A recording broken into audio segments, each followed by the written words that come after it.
Hello, hello. Today we continue our debug implementation adventures, which took us quite a while. And they're still not over, but when the protocol will be finished, we will be happy and it will be very useful and very usable. So let's just keep going. Technically, protocol is already has everything I want from it for like the closest future, maybe for months in advance. But I really, at least when I have an option, I don't like switching projects just because I achieved what I wanted to achieve. Not actually, not achieved what I wanted to achieve, but rather achieved what I needed. This is a big difference. And now I achieved what I needed, but I have a lot of ideas. And I know that even if I document them, I will not have the same drive to implement them later when I come back to this. So I might as well, given that I have an option, I have a situation where I can afford myself to work on this longer, I might as well finish it now. And then I will be, like in a month or two, I will be eternally grateful for myself from the past that I did it. So, and if people are not too bored by thinking about debugging and how like pointers communicate to each other and how we need to structure our protocol messages and stuff, then I'm just happy to continue doing this. So I hope we can finish today, at least the most critical part, but it is not guaranteed. So maybe it will take us one more day. I also try to work on it off stream, but off stream takes a lot of cleaning up to do and the code improves in general. But now let's continue working on the protocol. So what is the state? The general state is as it was yesterday when I finished, which is we have a part on the microcontroller working properly. So we have proper structuring, we have a way to send data, but we don't have a protocol part. So we need to design a protocol part. And we also will need to implement it on Python, implement examples on Python, test everything, and then implement examples on C side. And that's when we will be finished. But after that, we will also have more improvements to come because currently the Python side of things cannot do multitasking.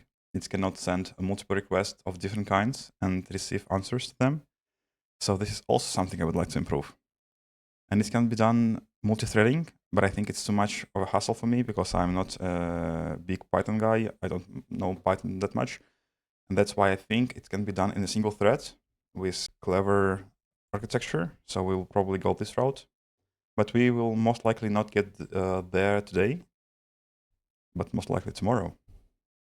So tomorrow I hope to have a fun stream that people can actually enjoy this time and can participate in. But we will see how today's go. So let's go back to our protocol then. We are here. And we need to start working on the messaging and start working on the way the data will be transferred back and forth. How will we do this? So this was the old way. We were trying to just start the data streaming. Then we were sending the start message code, and then we were saying stop streaming. That was all the streaming was able to do, but currently it is not sufficient. So let's see how exactly should we do this now that we support up to 16 streams at the same time. So this is not viable any longer. So let me open all the necessary files and also let me increase the font for those who are interested in reading the code. Now, utils is correct. I need them, but I mostly need an H file and I also need to see an H here. So I think it's actually kind of too big for me. I hope it's readable enough. If it's not readable enough, please tell me. Or rather, actually, whatever. Let's try it this way. Now, let's see the code that we removed first, temporarily. So how was it working? Okay, start data streaming. We were sending an acknowledgement, and then if it was null, so we didn't have an active stream. Okay. We had to answer with the description of the stream that was active. Okay. And we also had a stop streaming code, sure. So we will need which commands, what we need to implement. So let's start thinking about it. It will be to do, and it will be a list. So we need start streaming with ID, stop streaming with ID, and also our master has to have some way of read streams description. So our master has to know what streams are available and what these streams are capable of. And there are two ways to approach it. I was thinking about it late at night, or rather early in the morning, depending on how you look at it. And the two approaches are, first, we can make a single command, and the single command will return the description of all the threads, not threads, but streams that are currently registered. And what it will do is that it will provide a full library to the master, and the master will know this library on one hand. On the other hand, it is a lot of information, and master has to somehow store it on its side and also be able to update it, for example, if we register one more stream. And the other approach is to have separate requests. Oh, actually, thinking about it now, I can do a separate request, right? Oh, it's going to be actually so easy. Actually, you know what? Let's do separate requests then. So thinking about it now, I can do single request here as well. Right request, no, here. Because this code is used, actually, I think I need to restructure the protocol for buffers as well. And maybe this is what we start with, because this will help us then move it to the stream implementation. So the problem here is that I use N codes. Oh, this will solve so many issues, actually. Holy cow, hold on a second. Oh my god. Actually, where is the implementation? This will solve so many issues. So now how it works is that we go here, and this code, which is 60 for now, which was moved yesterday from being 40, is used, like we can have 32 codes, and each exact code. Oh, I know how I did this. So each code represented a buffer, a registered buffer inside the MCU. And we had to do this because before yesterday, the protocol was intended to be used when we only have 3 bytes as a descriptor. So all descriptors for all messages, for all communication were intended to use only 3 bytes. But this is a very artificial, very dumb, like, requirement or limitation that has absolutely no benefits. Like, we don't benefit in code complexity, we don't benefit like in anything to have a limit of 3 bytes.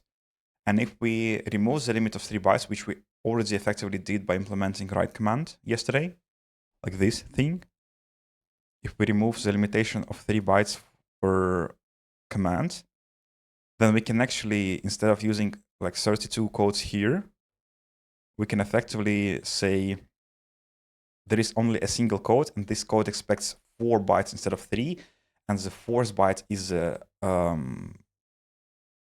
buffer ID. So let's actually implement this, and this will then be used for our stream implementation. And this will remove the limitations that we only can store 32 buffers because like we were limited by code space, by the amount of codes we have available for data transfer.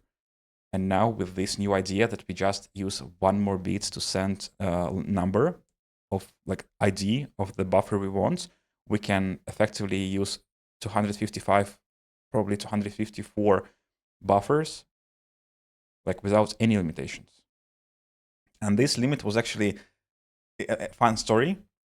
The initial limit for this was set to 16 when I was initially designing the code, and then one of the people who were working with me was using this to make Cordic tests. And during the making of the Cordic tests, they had to use like 23 buffers or something, so they were running out of buffers they can effectively use, like due to the protocol limitation. And this limitation is very artificial. Like, why do we need to like have it? Like, we don't have it. We don't have to use it. We don't have to be like limited by this. And then we like moved to 32, and we haven't yet found a way, not way, but rather a task where we need 32 channels at the same time. But why do we have to bother with like having this limit at all? So let's actually do it differently. So then we will start with, let's actually add a task for today then. So we will start with redesigning our buffers. So let's see. So redesign buffers communication. This we will do first. And then we will use absolutely the same approach for streams. And given that the approaches will be the same, the code will be the same, it will be easier to maintain, easier to understand, easier to like use. This will be just useful. So let's do it. Now, to effectively do this, what we need to do is to probably store buffer ID inside the buffer. Maybe not, but let's do it and remove it later if it is not usable. So let's go to our protocol. Not a protocol, but rather a generic debug utils. Let's find our buffer description, which is here. No, this is not it. Our buffer descriptions are here. And let's actually add here. Oh, it will kind of break alignment. That's unfortunate. No, it is not unfortunate because the field is last in the structure, so it will be aligned still, just aligned to 1 byte memory space. Okay, so this is fine then. So uint 8 t id. And we will need to, oh no, we don't need to do anything actually. We will just store it here and it's automatically available in all the buffers, which is very nice. Now let's change then the buffer registration procedure. So, and this is also a part of the generic side of the protocol that can be used no matter the protocol, not the protocol, but rather the interface we use. So, ITF unregister all buffers, sure, that is fine.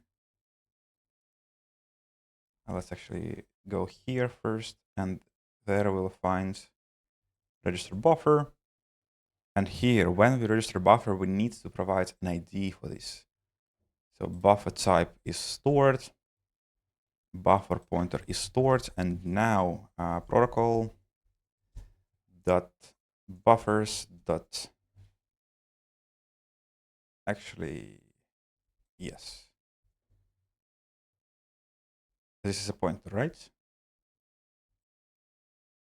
Was oh no, this is a pointer. It is correct. So this is a pointer then as well. And inside this pointer, oh, we cannot do this. Actually, this is actually kind of annoying. Hold on a second. This is kind of annoying, actually. So to register a buffer, we provide it as a void pointer. And why do we do this? Because we would like to have a single registration function, because C doesn't have any way of working with generics. So it doesn't have like templates as C++ has and many other languages. And if we would like to have buffers of different types, which we do, the easiest way to have a single function to be able to register a buffer was to provide the buffer as a void pointer. And now given that our struct with description is not the first point in the buffers, which we can see here. So our buffers have first the data and then the struct. We don't know, or rather we have no idea on how to actually get access to the ID field in this. We don't have access to this field. But actually, hold on, we do have access to this field, right? We somehow use it, right? Here. Target buffer, buffer types, buffer values. Oh no, it stores separately. And we already write this. But what we can do is to provide the buffer description as a separate argument. This will be a solution then. It will be a temporary one. Maybe we will change it later. But for now, let's push forward. Let's push forward to implementing the functionality, and then we will go back and see if this was like the most beautiful, most concise, most elegant way to implement this. Like we can refactor it later. Okay, so here we will provide then our structure with descriptions, which is called how exactly? Where is it? I'm lost. Hold on, where is it? Buffer values. Oh, here. Buffer common fields. So buffer common fields. It will be a pointer, and it will be buffer fields. Okay. So let's think that this is a decent solution. Let's give it here. And now that we know this value, because we can get it as a part of the buffer, even though we provide, oh, but hold on a second. If we do it like this, the safer way to do this will be actually to provide buffer data as a void pointer, not the buffer itself. And this will also remove one quite tricky part of the implementation then, right? Hold on a second. So should I actually fields, buffer, common fields, and values. So if we provide values as a void pointer, not the buffer itself, well, that becomes quite a mess then, actually. Because we will have to register a buffer without pointing about, like, without providing a buffer itself as an argument, only providing buffer fields and buffer values as arguments. It kind of makes sense, but it is very confusing from the external point of view. But also, given that we use a void pointer, it will be confusing if people will read this with how it's done here. So it is kind of confusing both ways. So we need to think like carefully about how to use what is the best architecture here to make it work nicely and to make it readable and to not break this protocol with potential future changes. So how will we go about it? Let's see. So we provided this anyways for now. So let's use it, shall we? ID, and this will be, hold on a second. No, sure, okay. ID, and let's set it to this value.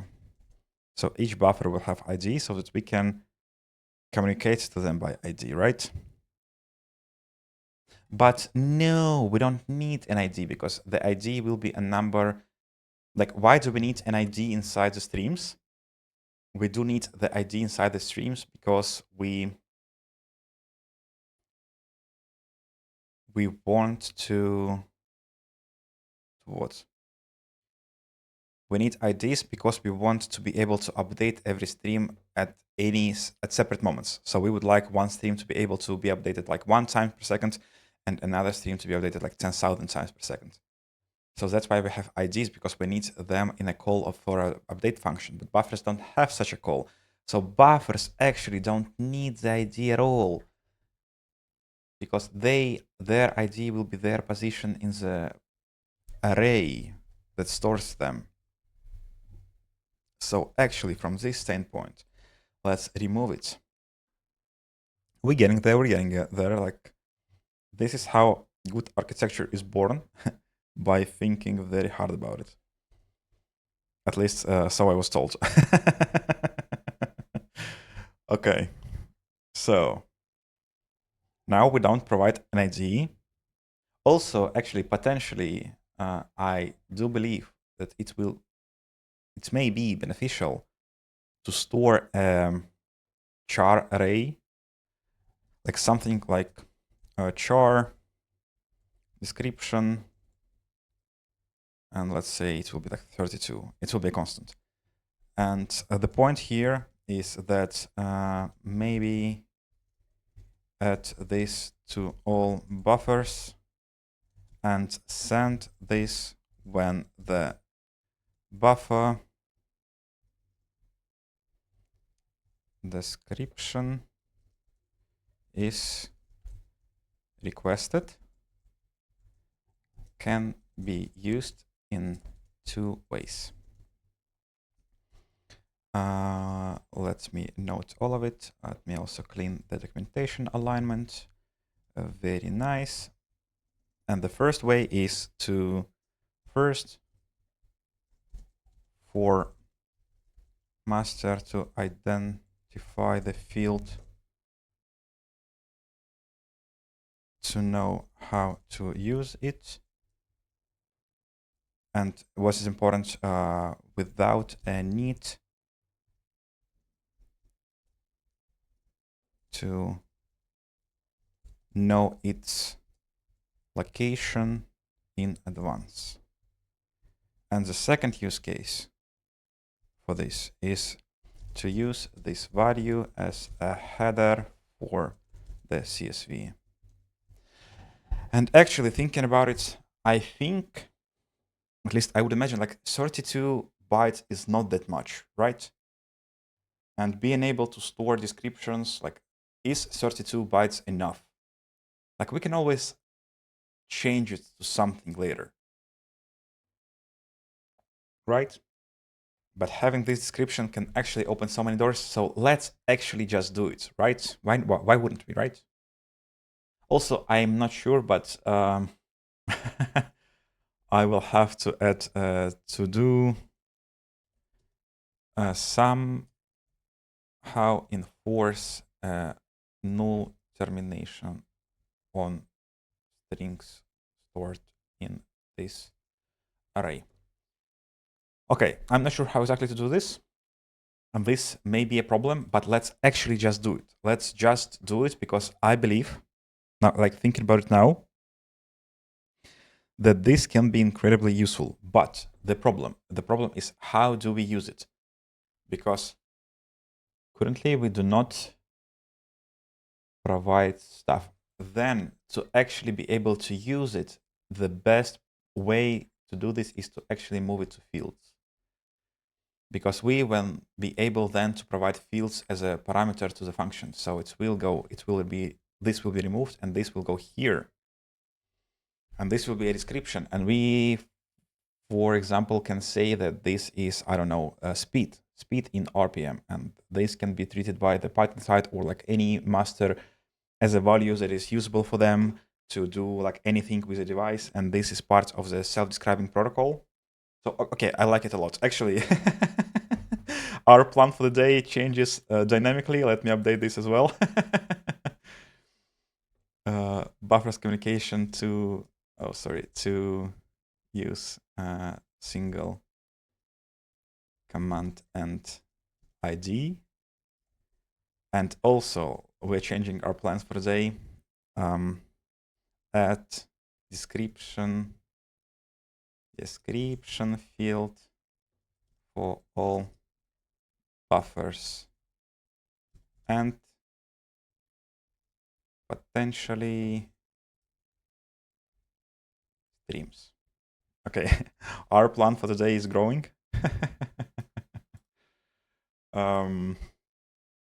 But at least it makes me personally happy because it's a good improvement. It just ensures, though, that I will not be able to finish today. Oh. Uh-oh. But whatever. So how will it be used now, for example? It will be used like this. So we create buffers where here. Where here.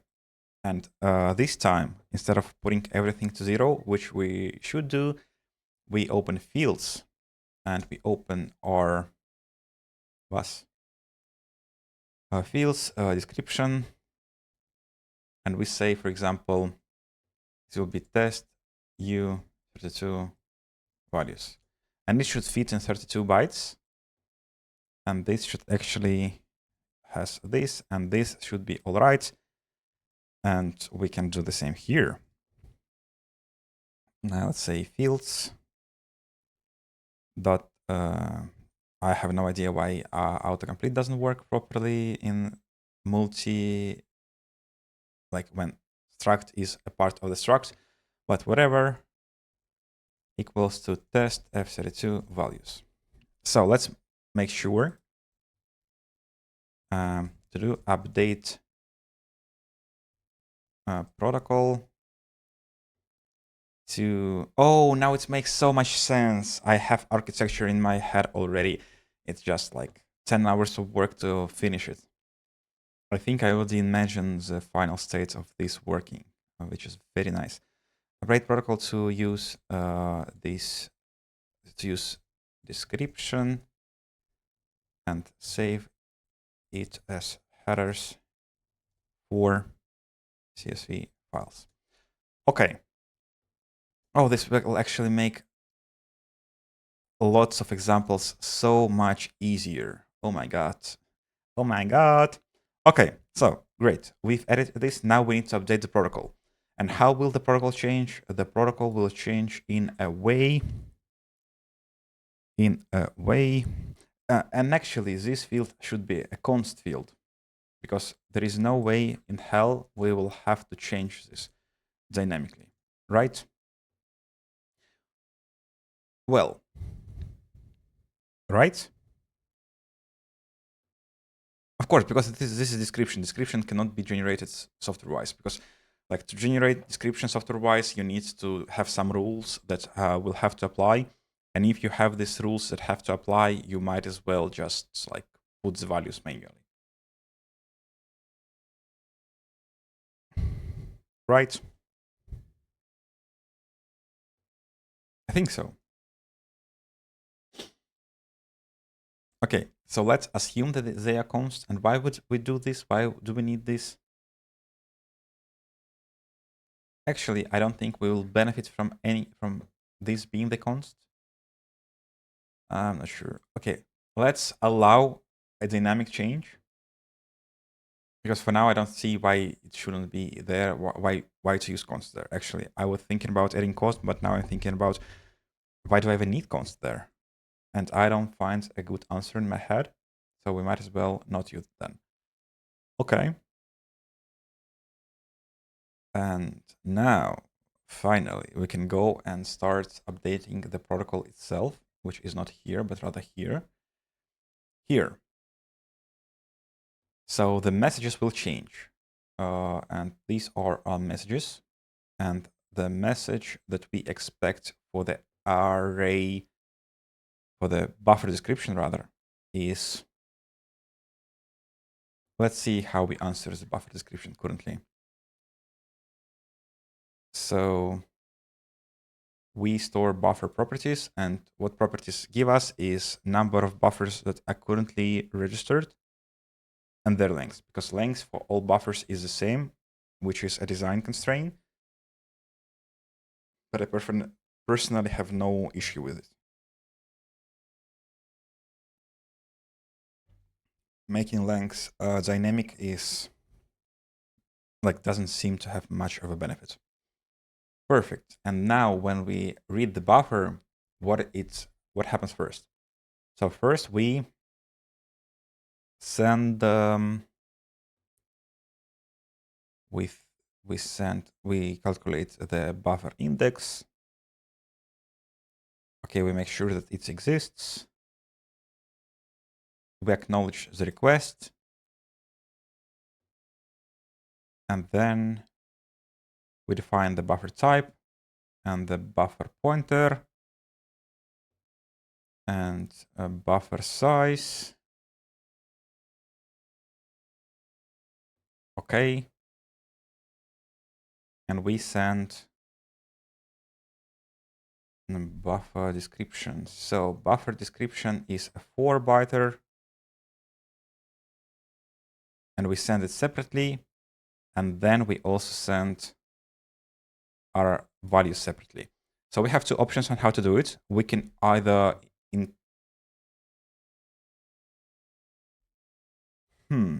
actually, hold on a second.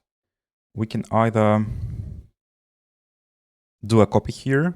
For example, we can say that we copy our description into our header that is named description, or we can rather actually, and it will be probably easier, do this. We will just send a what? What? Okay, protocol dot. Oh, but protocol stores only. Oh my god. Protocol stores void pointers. So we can only set date, right? Buffer pointer is buffer values. Yes. So we do expect void pointers because we have no idea what actual structure of the buffer is. So how do we get the access to the fields then? Because technically, buffer struct that stores buffers doesn't have access to fields from any of them. How do we fix this? How do we then fix this?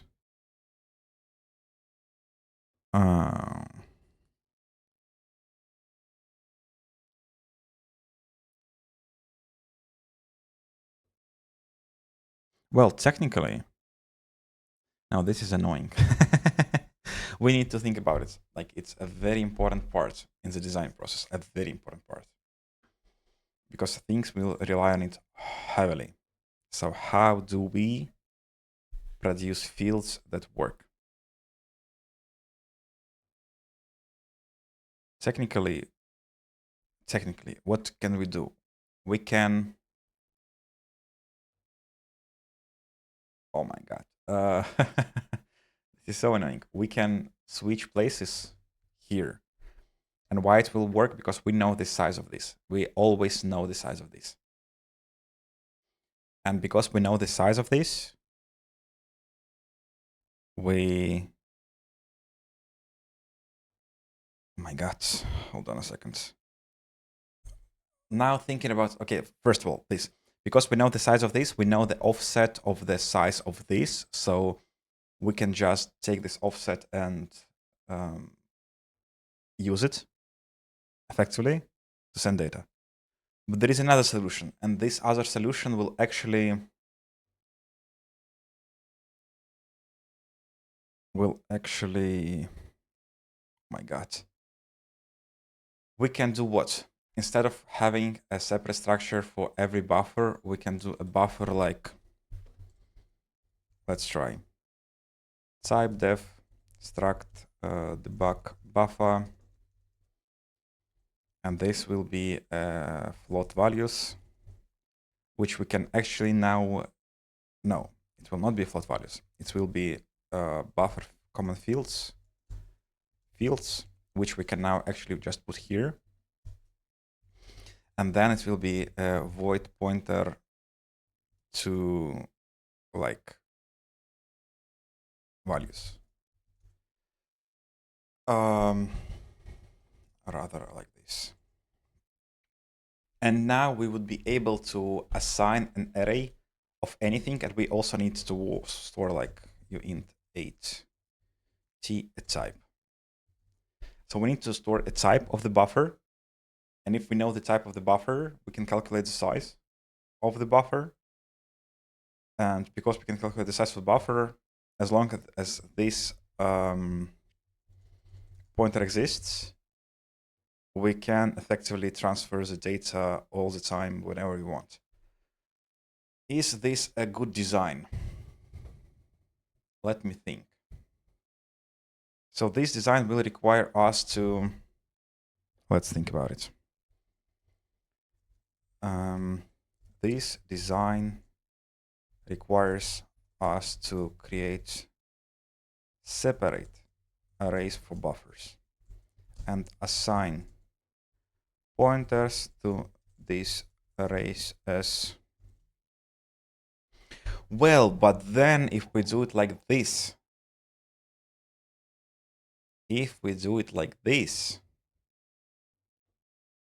we might as well be able to use buffers of any length. We are on a step to just make buffer of a variable length. Is this useful? It kinda is. And why do I even bother with this? Why do I complicate my life so much? Oh my god.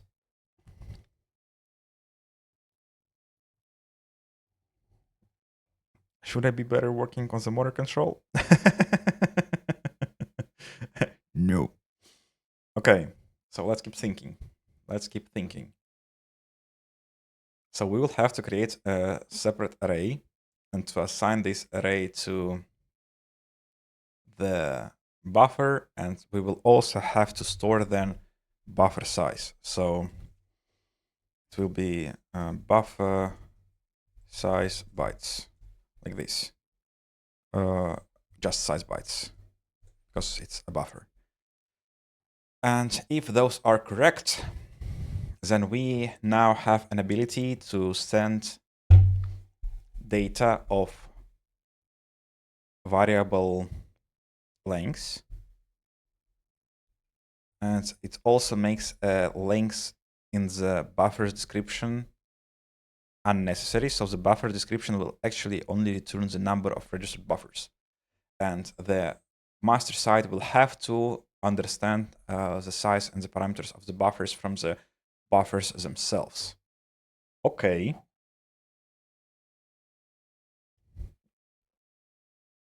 Is this useful? For example, and the idea I would like to explain, or rather, like explain to myself, because I'm not, if anyone is here to hear my crazy man talks. But the idea here is that when would we like to use buffers in reality? Like if we would like to just store some numbers in the code itself and only use our live expressions to see the values, or actually even not use live expressions, but rather just use values somehow in the code. We will use an array. We don't need this buffer struct because it doesn't provide much to the code itself. We use buffers specifically when we would like to debug something. We use buffers specifically because we would like to eventually send data to the master using the protocol. So this is our use case. And if this is the case, then all this hassle actually kind of makes sense after all. And after all, then we can actually make an error log as a buffer we can send, because now we have an ability to send buffers of various lengths, and the error log might as well become a buffer that will have a description error log. This is actually a very nice idea. Let me note it for myself. Okay, so crazy man talking. If this approach will be implemented, we can convert errors log into a buffer with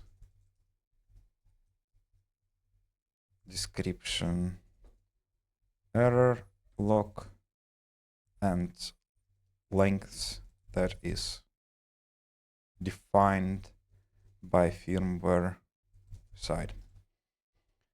Defined description. Define. Okay. So now thinking about it. Shall we do this? Like, is this useful? Like, do I want to bother? Because this is a very, very huge structural change to the protocol. But it's also a very useful change. Because now, thinking about it now, then we will also need to implement a way to read buffers description without reading buffers themselves. And in this case, we would be able to have a situation when the master doesn't need to store or rather save all the buffers, but can only store a subset of buffers that have like similar description. For example, some flag description like saying current or something. So this will allow very smart workflows with many buffers being registered. And then, okay, so yes, in my head it works amazingly. I actually see multiple workflows where this is useful. It is definitely more complicated than it was before. Before it was incredibly easy to use. Like usage of buffers before was literally like 3 lines of code. Before, like what we're discussing now, or rather what I'm discussing with myself, the buffers where you just define buffers without this field and you just register the buffer and it's done. Like you fill the values at some point and it's done. Like you don't need to do anything anymore. And actually, it still will be the same with just 2 additional steps. And the problems or complications will be on the master side. And this is where we want the problems to be, because master side needs to like know what it wants. And if it has more options to use or rather implement what it wants, it's better. It's much better. Okay, is this okay? I like this idea actually a lot. You know what? I hate myself sometimes. Let's do it. Okay, I decided.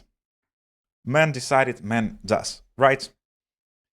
Now, fields are no longer needed because we will store description at the part of the buffer, because buffer will be a single structure then. Like this. Oh my god, what I'm doing. What I've done. Hold on a second.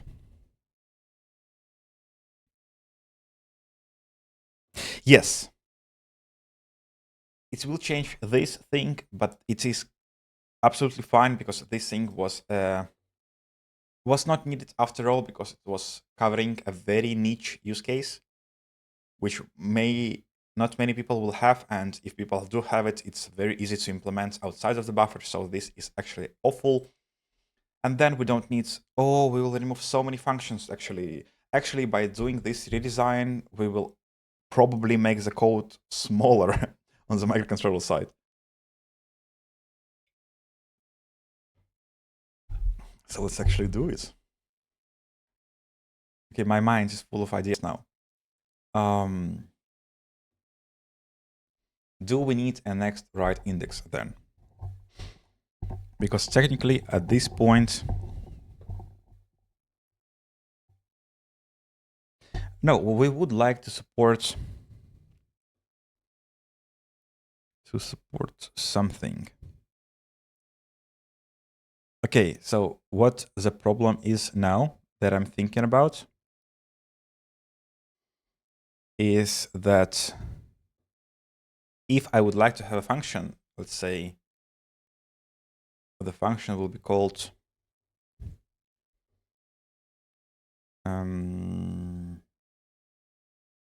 add buffer value. This function will have to know the type of the fields that we will be providing so that it can put this value inside the array. And this is rather annoying, because in our code, we would like to use it. We would like to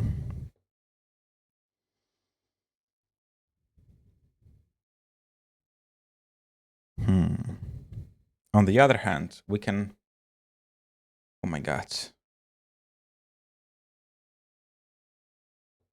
We will still have lots of different functions for types, because if it is uint8 and the float values, the way we write them will be very different just because of the memory alignment of the microcontroller. We cannot just decide that we will put all of them like in a single place, like it will not work.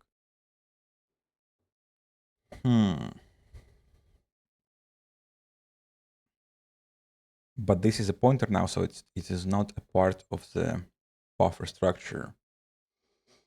So we technically can write values to the struct without touching the struct at all by working with the array directly. But this kind of reduces the purpose, reduces the point, because we would like to see in the code when we work with the buffer and when we work with the array. We would like to know the distinction. We would like to see it. So, oh my god, architecture hard. Shall we have such function? Such function will be actually kind of complicated because it will require us to handle each separate situation of each data type differently, which is annoying but not critical, right? It is not critical at all, actually. Let's do it, whatever. Right?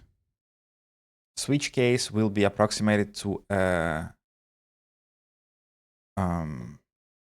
table, address table, so it will be relatively fast.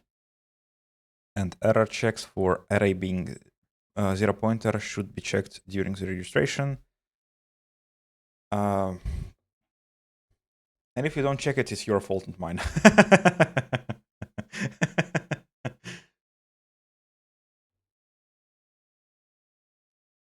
Okay. I've decided. We will have this function, and it will be beautiful. And we will also need this then. Okay.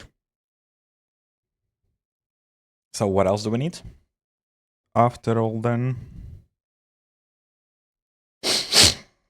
what else do we need? I don't think we do need anything. We remove this. We have a description as a separate field. Let's actually put it as first field because it will be aligned to all the memory types. And let's switch 32 to a number right away. So let's define, let's say it will be unredefinable value, define, debug, description, len. It will be 32 always, all the time. Description, len. So let's put it here. In case we would like to change it in the future, we will do it like this. Not like this, but rather like this. So next, size. How big should be the size? 32 is too much. I'm sure we have to use 16 here because otherwise we will actually not fit in any potential debug protocol. And also if we will use a 32-bit value and we will use something like uint64, a single buffer would be stored, like would take us how much? It will be like 75k multiplied by 8. It will be how much? 120. It will be 500 megabytes, kilobytes. Holy cow! A single array of 500 kilobytes? No way. So yes, this is more than enough here. This is fine, and type should be a numerator rather than this. And our enumerator of types is below. So let's put it above because we would like to use this lower. Right? Right. Let's also put this because they need to be stored together because they have a sensible pair. And here, let's see, we put this here instead of a type. And now we are enforced to use this enumerator. But this will be a uInsert2 value, which I don't like. To do Google if we can force a num to use uint8 t instead of int32t on this device particularly. Okay, I'm not sure if I can do this, but if we can, it will be very nice. If we can't, it will be 4 extra bytes, which whatever. Now, this is our new debug buffer. So it stores descriptions, it stores its size in bytes, it stores the indexes to write to, and it stores its type. And type is incredibly important. Now, the registration function will have to change. All of those will have to go. I'm breaking so much stuff. This will have to change as well, actually. This will have to change a lot. Because we don't need to store. Oh my God, I'm breaking everything. Okay, so, oh my God. Nothing will work for quite a while, but let's do this. So instead of storing types and buffer values as separate pointers, as separate arrays, we will have to read buffers. I don't need this. Like, this is pointless. This is completely pointless. Instead of this, and this value will also be not redefinable any longer. And it will be 255. It will be like this. uint8 max, something like this.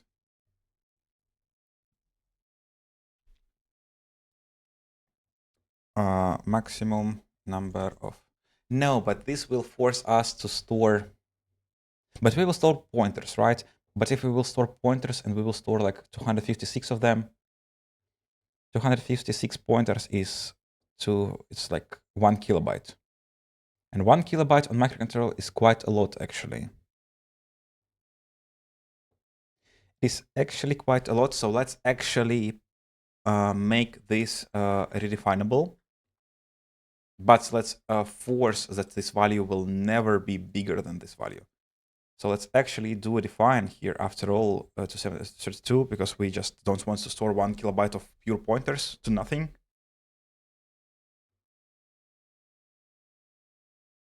Because 1 kilobyte of RAM is a lot of RAM on microcontroller. Unless I don't know how to count. But I do know how to count, so it is 1 kilobyte. Now, there should be a check here, somewhere here. And here we will do a uint8 max. Must be less than this, because we use uint8t as buffers ID. And the rest of the description is incorrect. Max string fields also like this, same description. And this will be 255, and let's put it this OX 0x FF. And let's put this here as well for a better understanding for whoever is reading this. Very nice. What else? This is and why this matter? Can be using UART. So this actually has to be moved from this place. To do, move to the UART version of the protocol. Okay, very nice. Can we do it like this? I think I moved something here, but now thinking about it, I think I moved something wrong. um, da, da, da, da. No, I actually need to move both of them. So this is a correct move. Check is Hume's interface we use. No, now this to do is not anymore needed. And we also need to move this error check here. No, not this, but rather this one. So this one is related to UART. And I may also need to rewrite them slightly. So to do rewrite error codes. No, descriptions. Okay. So both of those are correctly here because they depend on how we structure our structures. Now, this will have to go. Oh, so much code will have to go. Oh my God, we break everything. Okay. Okay. Shush. Okay, let's not panic. And let's start thinking. So debug buffer, and here, where are debug buffers? Let's move it up. And instead of the old version, we'll have a new version that will not have any of those, and it will have debug buffers of this count, and like this, and both of those are gone now. And I have to add this for this to become a type, a proper C type. Now it is. So what do we do now? What do we do now? Next, free index. Okay, so this is needed for us to reply to the command of the buffer descriptions to know how many buffers are registered. And we have to have a registration pool, or otherwise we will not be able to communicate in a multi-buffer, multi-stream way. So this is fine then. Now we need to update all our functions, which we have a few. So I think all of these functions will have to kind of go. Let's copy them, but we will need to rewrite most of them. So we will need to add value to buffer, or rather add buffer. No, add value to buffer. Sure, and this will be a buffer pointer. Now, given our new explanation, buffer and the value. So how will we decide the value? The value should actually be a void pointer. Oh no! Is this okay?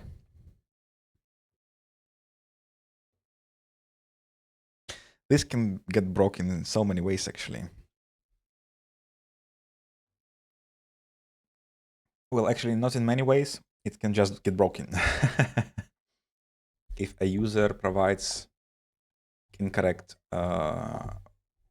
value, data type, compared to what the buffer expects. Okay. But on the other hand, we cannot do much about it unless we hard code everything. If we can hard code everything, we will have to have like 5 million functions to work with this. And not only that we will have to have 5 million functions to work with all of this, we will also not be able to communicate clearly as we were like designing the protocol. We will have to use the same length for everything. Well, actually, we can. No, we can't. We will have the same length for everything. So it will be a void pointer then. This is so dangerous. This is so dangerous for users who have no idea how to use it properly. How to work with pointers properly, rather. But if a user who doesn't know how to work with pointers properly want my code, like, it's your problem, not mine.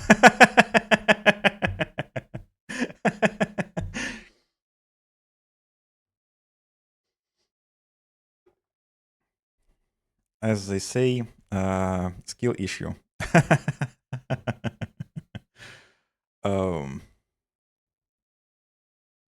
Reset buffer, then it will be a buffer pointer, and delay will not exist any longer.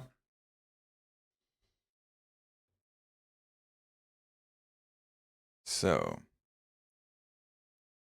debug reset buffers, rather. Reset registered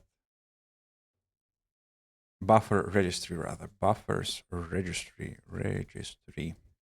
This is a correct way to call it. This is a correct way to understand this, because this structure is just a registry of buffers that are registered to be communicated out.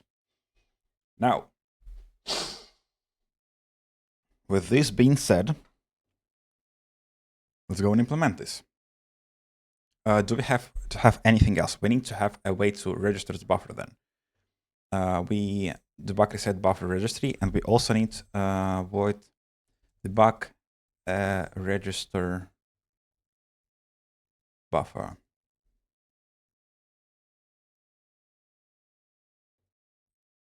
But here we need to do two things. We need to add registry, not the buffer, so it will be a protocol then. Correct?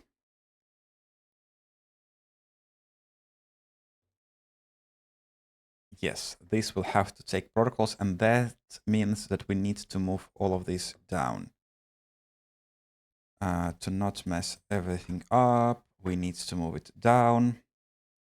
This is all right, this is all right, and this goes here. And at this point, we need to do debug protocol, because we are relying on the particular protocol, because every protocol stores its own set of buffers. So, and we don't need to provide buffer here, but we do need to provide it here, but also together with the protocol. Oh my God. It's kind of complicated, but kinda not. So, do we need anything else? We have add value to the buffer, which just update the buffer. It will be a bit complicated, but it will be fine. We have a way to register buffer, and we have a way to clear the buffer registry. And everything else should be stored in buffer parameters, right? Let's see, did I have... Yes, this is a terrible name for the function, because... Okay, this is a terrible name, and this is a much better name. Or rather, clear will be even better name.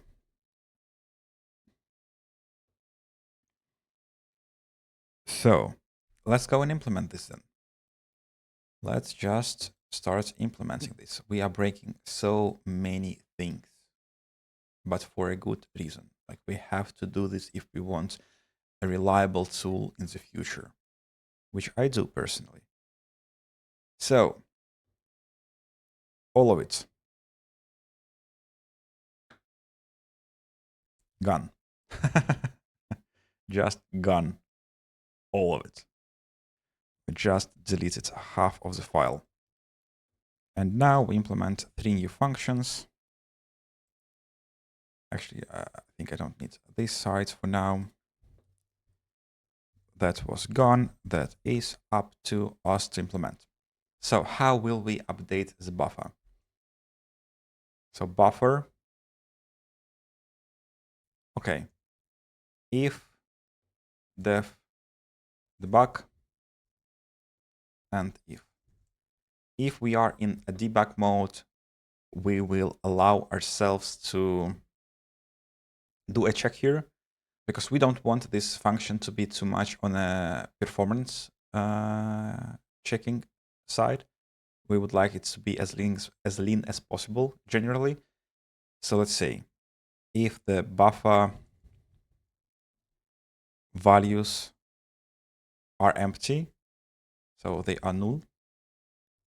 Null doesn't exist here, so it will be void pointer to 0. Like this. We log an error, which should say something. Buffer doesn't have assigned array. And here we will have a to do at proper error code. Okay. We also need to check that the value is not equals null. It is not equals to void pointer to 0. And here we will say that value is empty. Just value is empty. It's just what it says. Okay. And then when we did check all of it, and we are sure, and we are, hold on a second.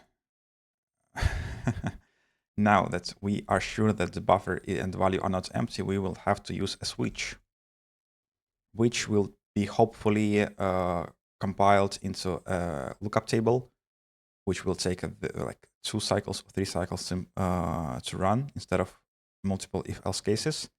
And we will switch off buffer dot type.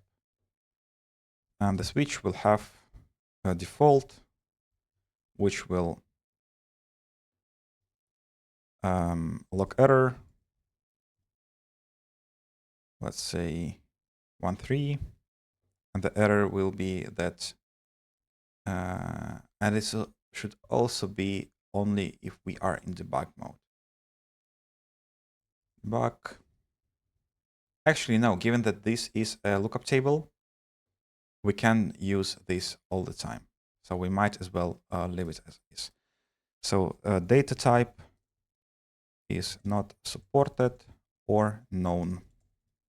To do at proper error code. And at this point, we need to return. Here, we will have cases for all our situations, and we will need to do lots of pointer conversions, which is annoying, but unavoidable. At this point, it's quite literally unavoidable. Given that we decided to go into a universal approach for our buffer design, we have to do it like this. We have to, we don't have a choice. So if our value is float value, what we have to do is, first of all, oh my God, it will be float pointer array, and we will equal it to buffer values, which is a void pointer, and we will put an array of buffer. Oh my God, next right. Oh, here we need to check if, oh, actually at this point, if we are here, we need to do a check before the switch. And this check will be if buffer, because there is no point to check it separately for every data type.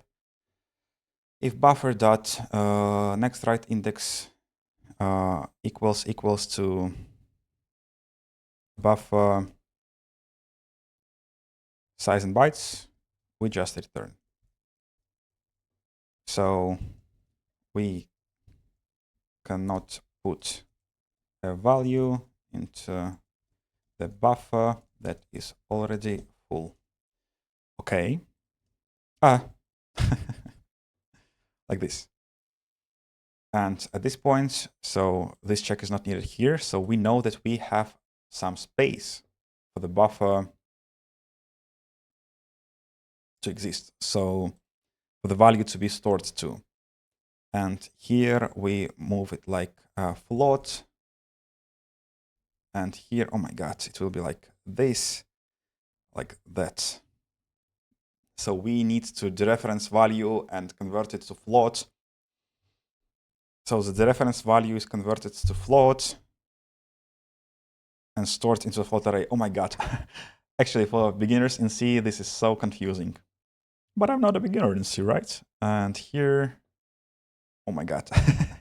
We need to do buffer next write index plus equals 1. And we will need to do all these conversions for every single data type. Oof. With the reference void pointer. No, we have to dereference it differently. We have to treat it like this, or otherwise it makes no sense. We have to treat a pointer as a float pointer, and we need to dereference this and this, and it will only make sense this way. So this is the correct way to do it. So this is a way to do it. I'm sorry for the previous implementation. It probably wouldn't have worked. Now, this doesn't look actually that bad. If you know what's happening, yes, Zetonian, this is the way. It is definitely the way. Hello. Actually, my day was very slow in the morning. I was working like for last 4 weeks without weekends at all. I was working every day. And today I felt the strain finally hitting me, and I like woke up only at 2 in the midday. Not woke up, but like was able to get out of bed. And I was like, my head hurt a bit, and I was thinking very slowly. But now that I'm working actively, my brain is working, and I have a lot of ideas suddenly, because today I spent mostly like cleaning the house, cooking the food, like doing like manual chores. And now I thought, okay, so today will be a chill stream. After all, we are off schedule. We will do like some small stuff. Well, let's finish the debug protocol. And I started designing the debug protocol, and I had lots of ideas. And from like a small plan of 3 points, now I just decided to redesign everything. And I'm redesigning everything now. So my day is actually, my day end looks much better than my day begin. How are you doing? Okay, so this is an int type, and here we have to treat it as an int. And same thing here. So dereferencing, adding, very nice. And we will just need to do it for every single type. You insert to move it here. It should be a pointer. And let's keep going. We need quite a few more of those. We have our int 16.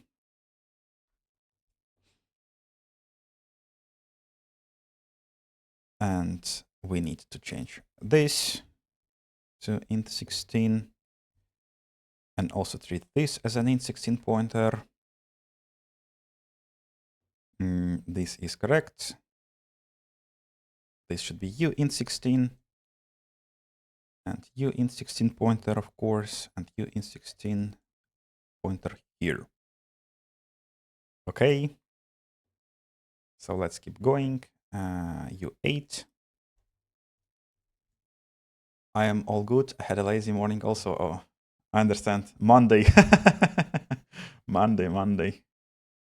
For those Mondays. Okay. Sure. Anything else here? Let's add it here. And we also need 2 more. Oh, but I'm not sure if it will work. No, it should work. Oh, actually, yes, it should work. Yesterday, I had a nasty bug. It was a hard fault, and the hard fault was as following. I was trying to use a pointer to memory that was aligned to uint 8, convert it to uint64, and given that it wasn't aligned to the uint32, which is the base alignment for the STM32, I had a hard fault because there is no direct alignment for like, not the direct alignment, but rather not workaround if the values are not aligned to convert to uint64. And yesterday I spent an hour debugging this, but this will work because we always provide a value by pointer that always should be aligned to the memory when we use uint64. So this actually will work in this implementation. But yesterday I learned about this issue for the first time. But now I know more. And yesterday it was so frustrating that I actually spent time in the morning and I implemented this file that actually handles all the hard faults. And now I will at least know how hard faults, like what hard fault happened in case they happen. So that is much easier to debug. I just 3D printed a mount for a chip yellow display and it came out well. Oh, good job. Can we see a picture somehow? Links are available in the chat, by the way. So if you have a way to share it, we can look at it. If you want to share, of course. No worries if you don't. Like this, and the pointer here, and U64 here. So this will be U64, and this will be U64 as well. And default case will log an error. Do we need to do anything else? Let's actually see how the old function was implemented. Oh, actually removed all of them. Whatever. No worries. Here, let's also think about it. So let's say our size is 10, and when we write the first time, we write to 0 and increase to 1. Let's say our size is actually 3. It will be much easier to think. Our size of an array is 3, so first time we write to 0, bump to 1, then we write to 1, bump to 2, then we write to 2, bump to 3, and at this point this is equal, so this is a correct check, so it works. And this should work as well for debug mode, and all of this looks fine. So one function is done, it should be workable, and we can actually just test it, right? So some things will break. Oh, actually, a lot of things will break. Let's just comment out a lot of things, and let's start testing before I messed up too many things. So here, this function can go for now. What else? We will have quite a few places where we need to do this. This communications will have to go for now. We do not support it any longer given our planned changes. What else should go? This has to go simply because buffers now are independent of that, and we don't need to define a default value. Anything else here? Yes, those will change, and they will change how? Let's start making examples right away. So it will be debug buffer in a new system, in a new design. And let's say it will be U32 test buffer. And we will have to actually, let's test an approach right away, an approach to storing buffers of different lengths. So first we will have U32 test array, let's say of 50 values, and it will be empty for now. So we will provide these as our values. So it will be void pointer conversion of this. Like this, test array. And we also have to provide, no, it should use comma. And here we will have to provide a size in bytes, and this will be 50, no, in bytes. So it will be size of this thing. And we also have to provide a type, and the type will be U32 type O. Do we have to provide anything else? A description. It will be test U32 array. And what else do we have? Type, size, new extracted index. It should be 0. So it should always start with 0. So this is the new way of defining buffers. It's much more verbose than it was before because before it was just literally like this. But it will be much more usable long term. So, I hit my finger on a table. Remove this, and we temporarily remove these functions because we don't need those here. Here, we also remove this, and registration of stream, sure, whatever. It will be upgraded in the future as well, very soon. Here, how will we do it? We will test our write function. So from 0 to the U32 test buff dot size in bytes plus equals 1, and here we will use debug. How did we call the function actually? We call the function, okay, it's not here. Where the hell am I? It should be here. We call the function add value buffer to buffer. Okay. Add value to buffer. This is the buffer, and the value should be treated as a void pointer to not have an error of I. So let's add an I to the buffer. Well, this is kind of confusing for people who don't know C, but I hope that people who do know C will understand what it means. Now, I think it's already testable like this, so we might as well just go and test it. We have some, this is fine, this is fine, this is fine. Anything else? Missing braces around initializer. Where? I guess was. But this is correct. Like it should be like this.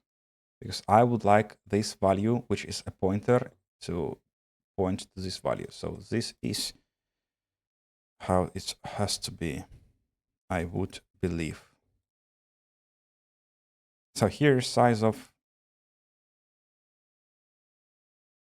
oh, but it will be size in bytes, and we need to know the size in a number of values so that we can, oh, okay.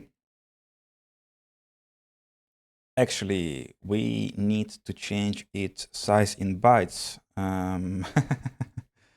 Actually, let's do a const here. Const uint32, it will be buffer size, just buffer size, and this will be this value, and we will use it here. But this value will be divided by a nice trick we added yesterday, which will be debug buffer size of the uint32 test buffer dot type. Oh, this is quite a code. I think some people reading this will hate me. But it's also kind of beautiful, but it's also kind of ugly at the same time. So let's test it. It should build properly, and it should work properly, actually. So it builds, so let's run it. I don't have ST-Link connected. Sure, let's fix this. And let's flash. And let's see if it works. Let's see if it works. Let's see. So let's add our test array here. Here's a screenshot of the model. So I will put it to everyone for everyone to see. Okay, okay, looks nice. Interesting, interesting. So here's a screenshot of the model. I might need to do the mount hole for all 4 corners to make it fit real snag, but 2 corners is enough for now. I see. Looking nice, looking nice. But are you sure about such ends for 3D printing? Because I think such like endings that are pointy are not very nice on 3D printing design. Hello, Mr. Das. Like, I mean, those. They are usually pointy and can actually cut your finger, and the material can be rough. So, like, usually you would something like this on the 3D printing parts. because this can be a problem. Just saying, no need to change if you don't want to, but looking nice. Thank you for sharing. How are you doing, Mr. Das? How are you doing? How was your day? So where were we? We were here. We are running. We run our code. Code is running, so we can test the values if it worked. So we've added our test array. So let's see if test array is populated with data. It is. It works. Hey, it works. And this buffer makes sense, right? This is kind of complicated, but also kind of beautiful. So size and bytes is correct. Next write index is correct. Type. Actually, hold on a second. I'm fine. Day was not too busy. Just the usual work day. How's you? And how is your day? I already said this, but I will tell it again. No worries. That today I felt the weight of all my 4 last weeks in a single day. I was just very tired in the morning. I managed to get out of bed only by like 1:30 in the midday. So like all closer to 2 even. And like I was very lazy, very sluggish half a day. I cooked, I cleaned, like I didn't do much productive like throughout most of the day, but later when I get to work, I managed to make my brain function and now actually full of energy. I first thought that today on stream I will just do small changes. But now that I'm working on them, I have lots of ideas and I just changed everything. I decided to redesign the protocol completely. So here we are working on it. That onion, yeah, they are tricky and I do usually prefer rounded corners, just something I'm trying out. I see. Sure, why not? Experiments are always useful for learning stuff. Now I think I need to redesign these parts. I don't think I need size in bytes, given that we can take size here. I'll be lurking a bit. Sure, feel free. No worries, you are not glued here at all. Okay, so let's actually change the protocol for this to not be size in bytes, but size in accounts, I'd say. Because otherwise we kind of actually, I think this function works incorrectly because it uses size. Yes, it uses size in bytes as a write index, which is incorrect. But we would like to store size in size here. So we would like to use this number as an index checker, not this number. And we can calculate our size in bytes when we send the data. So given that this check happens more often, it happens every write, we might as well have constant here that we don't need to calculate. So let's fix it. And to fix this, we will call it size in counts. And is it correct? Maybe to think of a better way to describe that this size means number of values in the array. Okay. So, and now this will work because currently it is bugged. I would imagine that we would have out of bounds requests, and we need to also then change the way we treat it here. So here we put it like this, and then here we can use this directly here. And this makes much more sense. It's much more readable, and it actually doesn't break much at all. Okay. What next? What next? What next? So now that we proved that this works, we need to start working on the 2 other functions we need to implement. So let's do this. And these functions are hidden in C file. So this works, at least for one data type, but I would imagine it would work for everything. Actually, before we continue, let's test it for floats. For floats, it's the most important check to check if it works for floats. So let's create a float array. It will be f32 test array. And let's actually make it of a different length, 75. And also a length that is not power of 2, which they both are actually, but whatever. And here we will just do this, use f32 here. f32 here, 50, f as type, and test f array. Nice. Okay, and here let's copy this code, but for rf value and rf value, we will treat our address to whatever the, oh my god, this will be such a mess. Plot of this value multiplied by 0.25 f. This should work. It just looks messy. This looks very messy actually, but it will work, I'm sure. I give you 63.58% that it will work. Let's test it. Okay, something is not buildable. Let's see the issue, and the issue is the bug buffer. Oh, sure, we haven't changed the name here, like this. Everything else should be fine. Nope. Okay, sure. Counts, and fix this here as well. And now everything should build. Nice. So let's test it, and let's see if it works. No, it still doesn't want to work.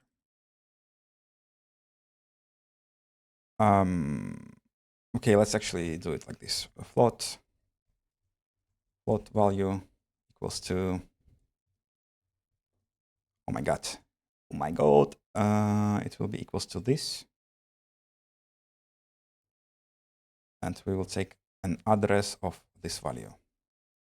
An address of this value converted to the void pointer. Should work. Yes. And let's test it.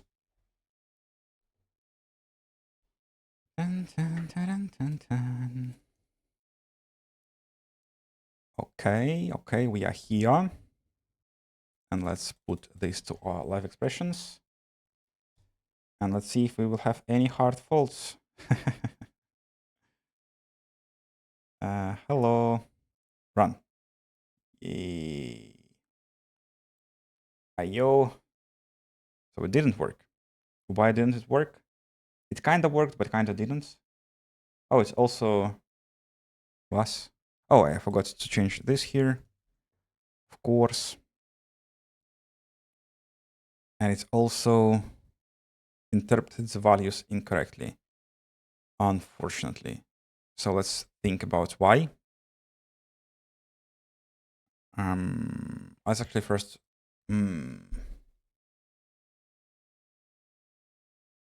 Type definof error none, 0 error timeout error void param error unknown error t. Okay. Quick question, is there a reason you are logging hard-coded numbers? I've gotten into the habit of defining a general error enum like this. And then using that for logging instead. It helped me build much cleaner error handling system with a few macros. You can also easily map between numeric values and readable text, which makes debugging and logs. No, yes, exactly. This is a very good system you have.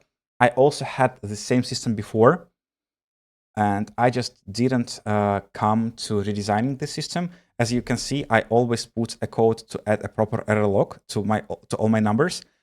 And the way I would like this to work, I have an idea in mind, which will just take a lot of time. Let me explain, actually. This is a very good question. It's an excellent question. So let me show. We just implemented the function here. As you can see, I always add this to do, because like at some point I will implement the system. And the idea behind the system is that I would like all my modules, for example, we have a library that works with encoder. We are not guaranteed that this library will be in some project. It can be in this project or in that project, and we can have like 300 different libraries. And if I will specify error codes here, for example, let's see, define MT6835 error code X or whatever, and it will be like 11111. And you have like 200 libraries. At some point, you will just run out of numbers. You will quickly run out of numbers if you will specify for every library their own codes. So, and also you will have to have a registry of all the values so that you can find values that are not currently occupied to add. And this is a big pain, especially if you want to work with multiple people. For example, you have a team of like 3 developers and you want your people to be able to make libraries without being bothering by the registry, by the way to select these codes. So my idea for my system, which worked before, but I need to design it now, was that every file, every library has something like define MT6835, a base error code, and it was like if and def, and if, and let's say it was like 0. So, and every single code here was code plus 1. Plus like actual code that is the code intended to be. And like you could have had like 20 errors.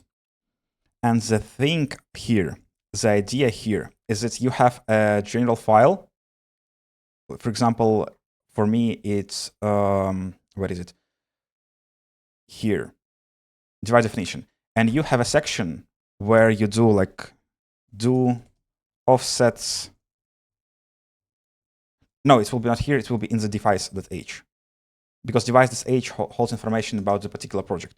So here, add offsets for all error codes. And you define here you redefine here all your like base numbers. Where is it? This one. And you define like, for example, 200. And then you have a registry, which is a project specific of all these numbers, and all the error codes are not intersecting, and it doesn't matter how many libraries you have. Like this system works. You just assemble it for every project separately. And the issue with the system is I just need to finish it, I just need to make it clean, and I just need to find a nice way of what should be included in the libraries for this to work. So it's quite a bit of work. And also I plan to make a script that the most powerful thing here is to not actually only make this, but also another idea I have, oh my God, I'm sharing so much stuff, is that there is some description, like big description of errors, why they happened, and how to fix them. And what I want to do as well, and because system I described is not that complicated to do, but I also want to make like a Python script, like Python script that will scan my code base for all these definitions and all these descriptions, and it will then, as I showed yesterday, I have an ability to just download my error codes from the device. And when I did download it, I would like to be able to have a post-processing step when I run this script, and for all errors that happens, I know what happens and how to solve it. So this will be a full automation on error codes and how to work with them and how to solve them. It will be a very nice system, but as you see from the description, it's quite a lot of work. So that's why I don't bother with this right now. I just put random numbers that I intend to fix later when this system will be in place. But I'm not putting the numbers because like I'm an idiot or I don't understand what I'm doing. I just didn't have enough time to implement like this. I hope it's understandable enough. Okay, so let me move this, clean this up before I go back to proper work. And this. And I think I didn't break anything else. Sure. Thank you for asking. It was a very good question because the problem is obvious, and the fact that I don't do it is also obvious. And like I might as well be an idiot and just not doing this correctly. And like I had to explain it at some point. So the question was very nice, very good. Now, I also think I messed this up. And now let's go and keep implementing what we were implementing. Feel free to implement a similar system if you want. I have no problems if you want or plan to do something similar. Go ahead. And actually, if you do it earlier than me, share the code. Okay.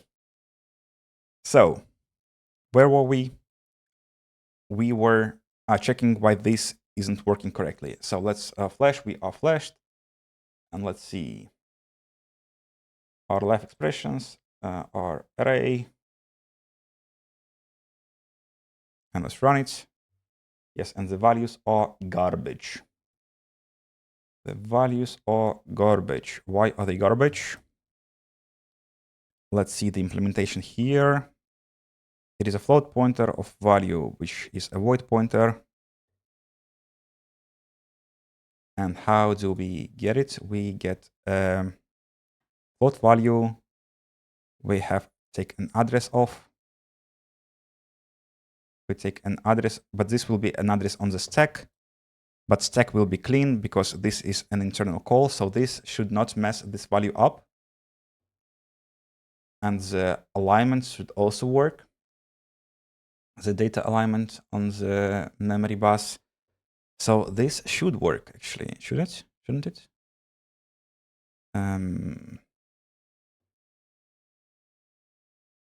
Okay, so let's see. The values are kind of similar. Oh no, they are not at all, actually. They are not similar at all. So something is definitely wrong here. But what?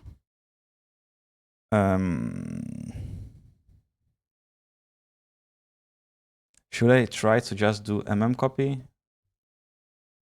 Memcopy byte by byte? Let's try. Let's see if memcopy fixes this. As we learned yesterday, first, I don't remember now. First is destination, which is this. And we need an address, of course.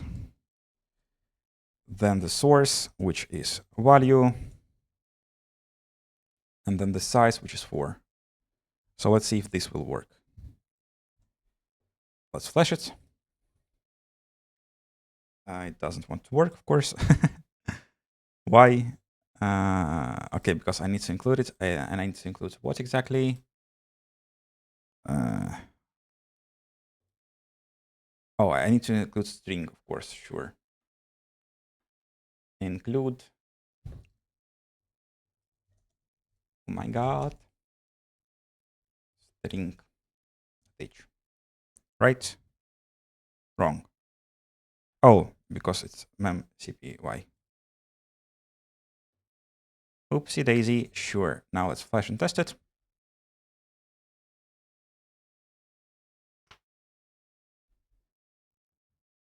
Let's see if it works now.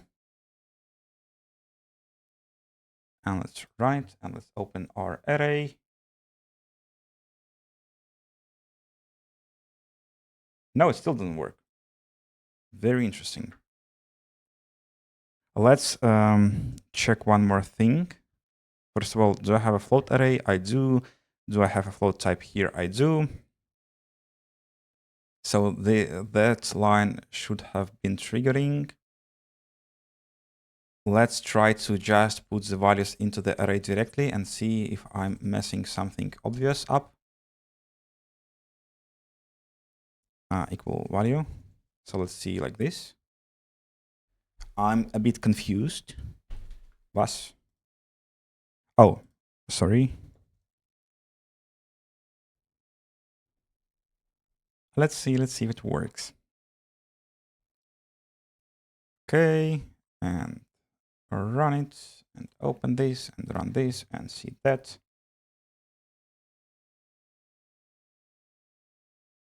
Oh, hold on a second. Oh, I'm just an idiot, probably. Oh my god. No, it's probably worked the first time. No. Okay, let's see. Maybe I was just interpreting the values wrong. Oh my god. It might as well worked all the time, and I just... Yes. It's actually always worked. Uh-oh. All right. Sure. Whatever. So this is not needed then. Yes, classic for sure. Let's test again just to be sure. That's a quote I hear every day. Yep, every day on this stream. So let's run it.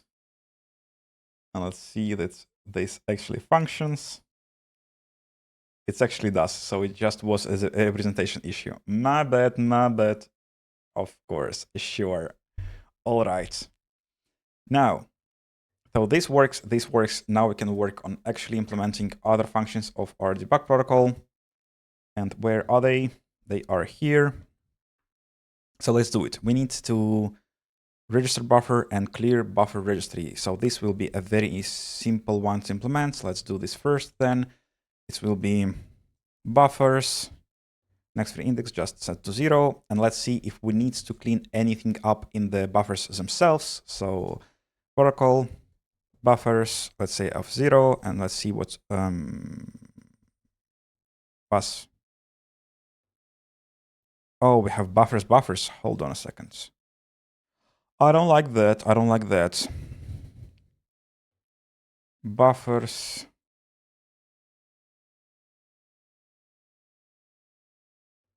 But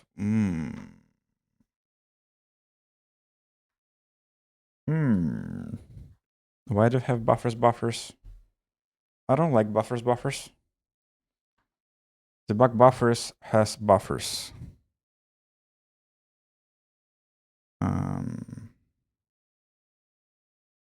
I don't like this at all. Actually, how do I fix this? How do I make it nicer? So,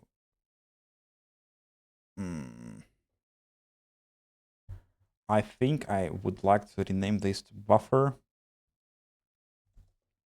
This will then read as buffer of 0. This reads better, I guess. So description, we don't change this. Next write index, we don't change this. Size, we don't change. So we don't need to change anything. We just need to bug buffers buffer. Okay, I think this reads better. It's still kind of not perfect, but it's definitely better. So actually, this function is implemented. I don't think I need to change anything else at all because I don't need to reset any of these values.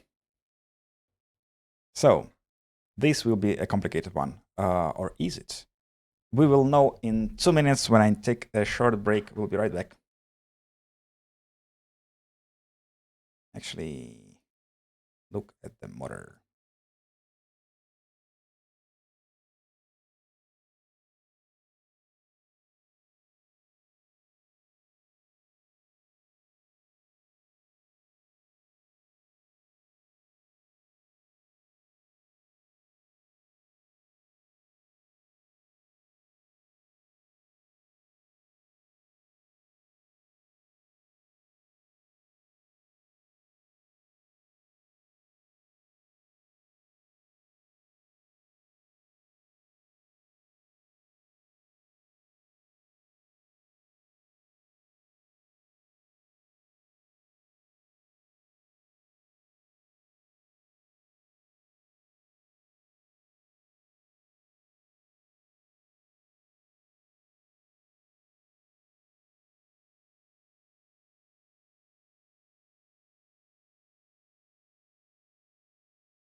Okay.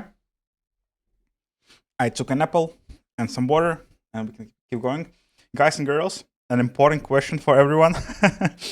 When you eat an apple, do you cut it before eating, or do you just wash it and eat it? A very important question.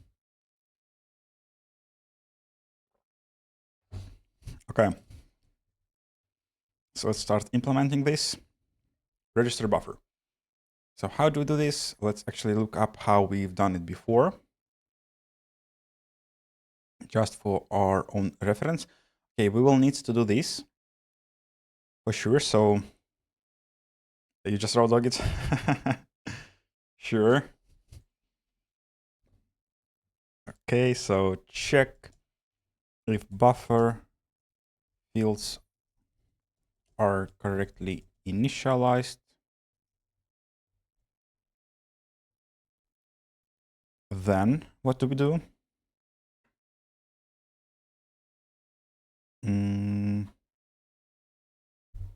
What do we do then?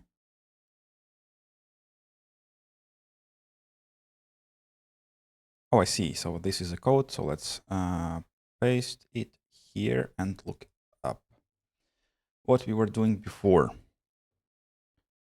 Okay, so if we are at the max number of buffers, we have an error. Sure, this will stay. Then buffer pointers. This is not needed anymore because we don't have a buffer pointer anymore. Oh, no, we do. Because we would like to register a buffer. Oh, hold on a second. So this then should be an array of buffer pointers, not buffers, because we don't want to store copies. We want to store pointers. So this is a pointer then. And this is an array of pointers then. And this will break this function. No, it will not. Okay. What is happening? Just to the buffer, brother. Okay. So this stays. Then a buffer type. It has to be correct, but the buffer type currently is stored in here. So it will be buffer.type. And here. So this stays, but this is already a part of the check of the buffer being properly initialized, so it stays below. And after this, we just do the registration steps. Nice. Okay, so let's continue implementing our checks. So let's see the buffer. So buffer size must not be 0. So if buffer size counts equals to 0, it's also an error, a loggable error.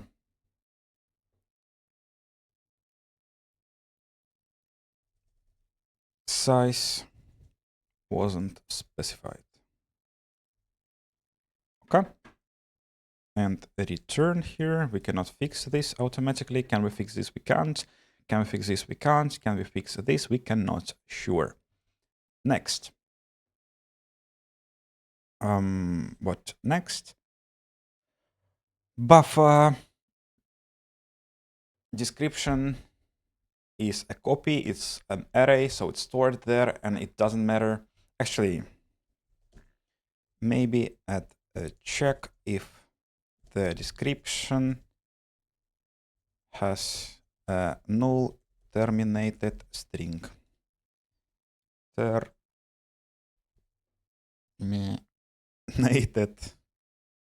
or is terminated spelled like this? Actually, I need to Google. Terminated. Uh-oh, and it should probably be like this. Description. Okay. Spelling is hard. And next, data type we checked here. Size we checked. Description we may check later. Next, write index. Doesn't matter. It's not a part of the registration process, and the values has to exist. So buffer buffer.values must not be a null. Oh, null is here, so let's use null instead. Actually, where is it specified? It's specified in std_def. And what else is here? So it is was. What the hell is this chain? If not define this and this and this and this and this, holy cow. Then define this and this, oh my god. What is this chain? Ah! And they have as many endifs. Holy cow, this looks terrible. This is awful. Sheesh. Oh, and they have multiple things like that. Holy, this looks terrible.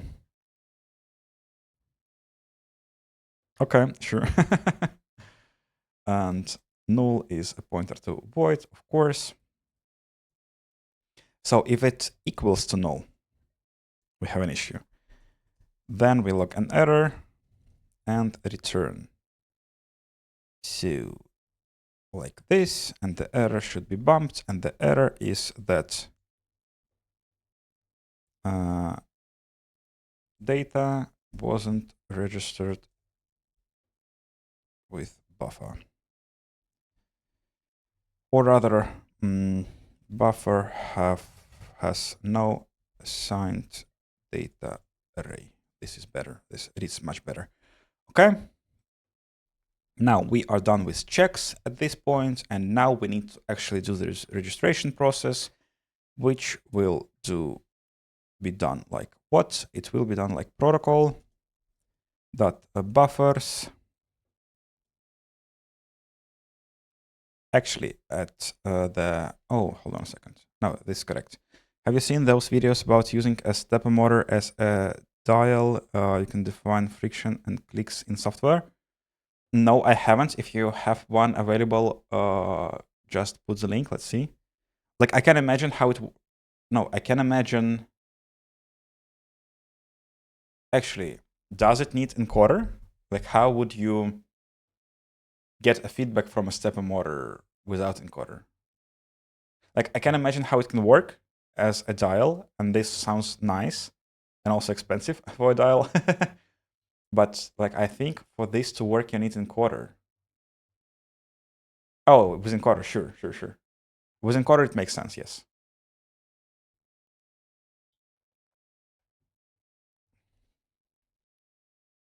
So if you want, you can paste a link and we can watch it, but I don't think I have audio available for the link, so I will hear it and you will not.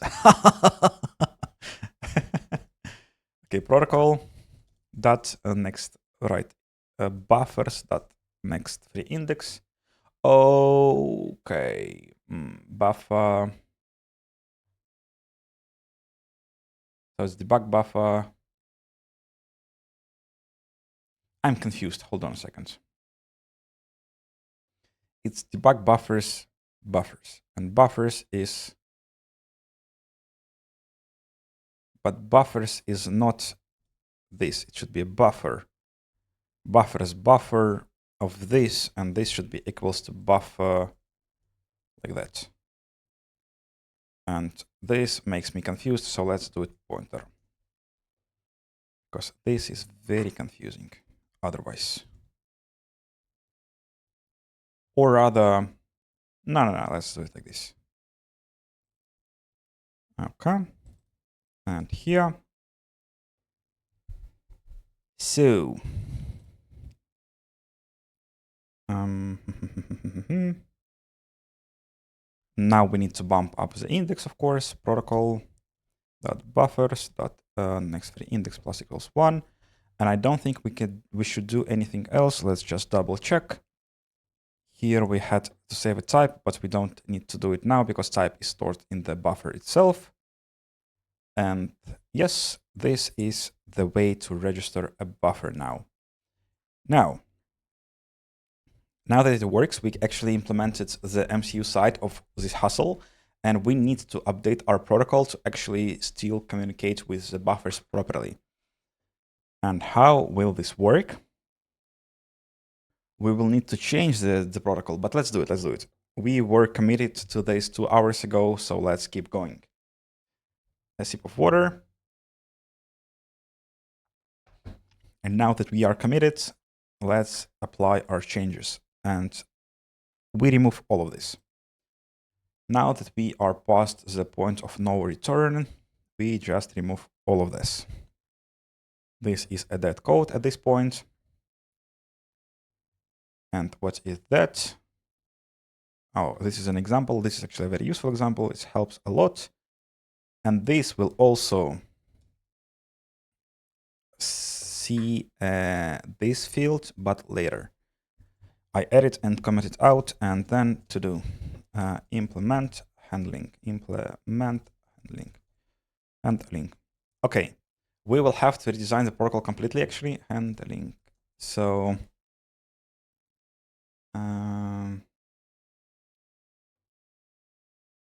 yes, we will.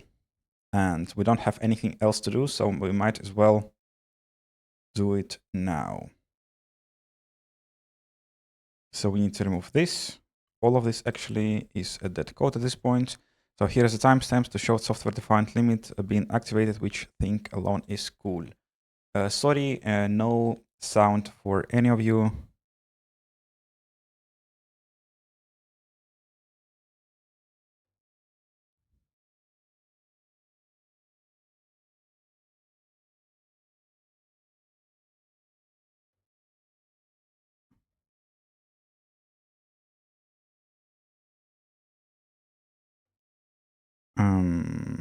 Okay. I think I need to provide audio for this. I will do an audio for these videos for the next stream because currently I use specified audio from audio sources, but I will implement like desktop audio for the next stream so that we can watch YouTube videos on stream if some people will link them. Sorry, but I got this idea. And yes, like being able to define limits and positions and forces in software is kind of nice for such applications. I agree. It did look kind of nice. Now, with that being said, let's let's go to the protocol side. So we are in the protocol side, and let's start blasting. And we will have to blast quite a lot. We also need to change the H file here. Oof. So this is gone. And this will be gone as well. No, this will actually stay and this will function, but it will function differently than it functioned before. So let's separate what works now and what doesn't. So this works. This works. This works. Okay, this doesn't work. So it wants to store number of buffers and size of buffers. So size of buffers is no longer reasonable. We only will tell the number of buffers that are currently registered. So this means that this array moves to 4. This array moves to 4 elements. And let's actually change one thing at a time to not be overwhelmed. So let's go to our protocol and we go here, uncomment this, and we specify. Actually, this will not be needed any longer, but let's not remove it completely yet. Actually, let's remove it. No holding back. But this will go, and this is correct. Yes. And we send protocol size of buffer message properties. So it will automatically put to 4. And here, protocol buffers read request. This is useless. So this will be a very nice, easy, and concise way to do it. So let's go to the Python side. And let's start updating the Python side at the same time to not break too many things simultaneously as we love to do. So let me do it off screen, off stream, off screen, off everything. Let me open the Python folder. So where is it? It is here, one moment, and here, and one moment, and here, and here. So let's open it, one moment, we are almost there. So here, our protocol Python side. Let's go to our protocol handling. So where are we? We are save debug buffers. No, we need to go to our protocol and we need to find save debug buffers here. And this should be kind of up. So save stream, no. Save all buffers. So here, we will also need to redesign this a lot. But let's, like, first things first, one thing at a time, because ideas are plenty and time is limited. Okay. Is verbose? I implemented before yesterday. Connection is established. Sure. Buffer read properties, and this will actually go to, let's check it. Okay, sure. Let's go back, and here we will expect to read 4 now. With 4, wrong response length, sure. Now, device reply, message prefix, or message prefix, message buffer properties. Okay, sure. And number of restricted buffers, registered buffers. This is correct. And buffer length is not longer used, so we remove this line. And we only print this. And then it needs to be removed here. And this also has to go. And this has to go. This and that. And at this point, if the number of buffers is 0, let me make it actually bigger for other people to see. If we have no registered buffers, so we cannot do anything, and all of this should be commented out for now. Because everything below here is broken, so let's start testing. How long have you been writing C for? Let me think, actually. How old am I? I think I was writing C for 7 to 8 years, but not all of this time was fully C related, because I also know how to design PCBs and how to 3D model. So I wasn't doing software development for all this 7 to 8 years. But yes, I started doing C in more or less in a deterministic way, like 7 to 8 years ago. And welcome to the stream, Joyman. So this should work, but example will be broken. So let's go and fix the example. And example will be broken because we need to provide an additional argument, which will be true, because I want the outputs to be verbose now, and I don't think I added verbose here. So now let's actually, we need to do 2 things. We need to flash our firmware first, of course, and we also need to connect. We need to do 3 things. Let's do one thing at a time. So first we flash what we updated. Oh, but we also haven't registered the streams. So let's actually change the code first. One moment. Let's run it, but let's not actually. Let's go here, and we need to implement, not implement, but rather use our registration function. So debug, register, buffer. And protocol will be this, and buffer, we will use both of them. One by one.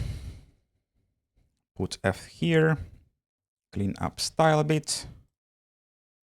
And now, let's flash it now. It seems like people heard that I was like writing C for 7 to 8 years and decided to left the stream. You didn't, you haven't used C for long enough. We will not watch you. I'm sorry. Okay, let's run it. And where are we? We are here. So And this should work. So let's connect our USB UART converter. Let's do this. Oopsie daisy. And let's scan our COM ports. He was testing how crazy you are. Only crazy people survive that long writing C. Damn. He got me. He got me. Uh-oh. So Python scan COM ports. Let's see. We are connected to... And where is my... Oh no. Is it broken? It is broken. No, it isn't broken. But why isn't it working then? Hold on a second.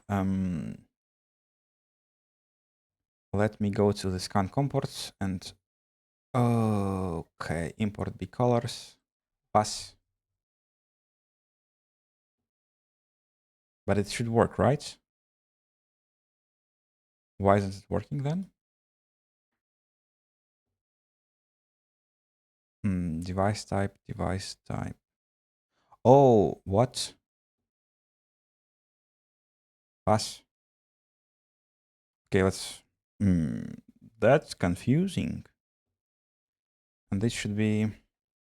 I need to remove this. Uno momento. And what do we have here? Okay, green. Nice and dandy. And here we need to do it like this. And this should look nicer. It does. So, okay. So what port actually? It's COM port 3. Sure. And now let's run our COM save buffers. Oh, at COM3. And connected to COM3, saying all debug buffers, buffer count 2. So it works. It kind of works partially. Very nice. And we can go and continue upgrading our buffers implementation, our protocol. Now, what do we need to do? Given that now we have a description string in the buffers, we will have to be able to send the string together with the buffer descriptor. And we will probably need to send buffer descriptors separately from the buffers themselves, because we would like to analyze the descriptors before saving the buffers, because buffers can store a lot of data and it will take a lot of time for them to be transferred. So we may as well not want to store all of them at every time when working with like everything actually. And that's why we will need to add a new command that wasn't here before. So let's go here and let's say define debug interface, and this will be read buffer descriptor code. And this will be like that. And let's also define, then after we've read the descriptor for any buffer that is registered. Actually, this is kind of interesting, because now I think that I would like to say the maximum number of buffers do we need to know it? Like, does master need to know how many buffers can be registered in general? Because like, if the master read that we have 2 buffers registered and it tries to read third buffer, it's the master's problem, not the device problem, right? Because we clearly said that we only have 2 of them registered. Okay, so let's not do this then. Okay, read buffer descriptor and then debug ITF read buffer values, actually values code. So let's add this. And now, what will we do now with this knowledge of ours? Do we need anything else actually? I don't think we do. I don't think we do need anything else here. We don't need to stop anything. We don't need to start anything, because buffer are handled by the slave. with whatever the logic the slave developer intended.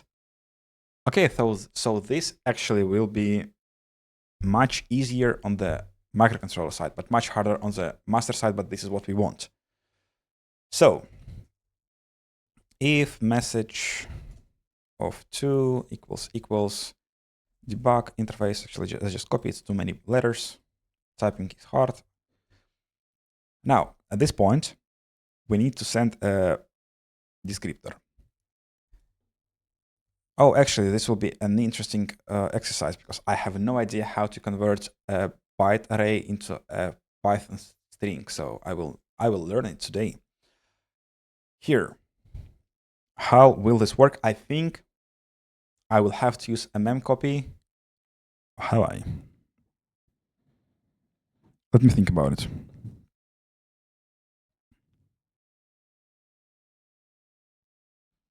The issue I see now. Actually, I designed this protocol well. I see no issues.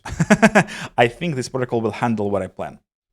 Yes, I think, I actually so impressed with myself from the past. I think it will just work. And it will work nicely. Just look. So the descriptor should give us what data? So let's see. It will be a message buffer descriptor. So it will be message buffer description. And message buffer description will store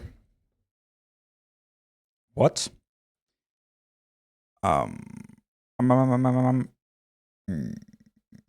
Let's see. I need to open the file that has a buffer structure in it, and this is this file. So the buffer is here. So let's put it here, and let's see. So in a modern days buffer, we have description, which we will handle later. We have size. We need to send a size of the buffer. We need to send type, of course. So this is a command because we will receive the ID of the buffer that the master would like to read. So we need to put here a code which we can copy. So let's copy the code here because this command will have a predefined code. Then this will be an actually buffer ID just for master to be able to clarify for themselves. Then we will have then we will have type buffer type, and then we will have size of the buffer. Do we need anything else here in this message? So we will need to add this and 3 more. So it will be 3 plus 4, 7 here, and like this. Okay. Do we need anything else? Let me see my file again. Values are not needed. Type we are sending. Next writer index is not important for the master. Size is important and description is important, but description we will send in a very nice way. Okay. So this looks fine. And let's fill this up. Or is it fine actually? Is this fine? It will have an issue that... Okay. So let's say that note this protocol doesn't support read of multiple buffers at the same time, meaning that the next buffer read buffer description read were requested before master received the reply for the previous such request. Okay, so this is a limitation, and this limitation has to be used for us to save memory, because otherwise we will have to do something similar, and it works fine for streams because streams cannot work without it, because we would like to be able to stream at the same time for multiple sources. This is just a purpose of multi-source streaming, but we don't need to do it for buffers because buffers are not meant to be used like this. So given this limitation, having this limitation in mind, let's actually start implementing this. And how will we implement this? We will use this and put here. Actually, I don't remember already. What do I need to put there? Let me copy. So we put buffer ID. So this will be a protocol buffers. Oh, wait a second. So before this, we need to do a check. So if message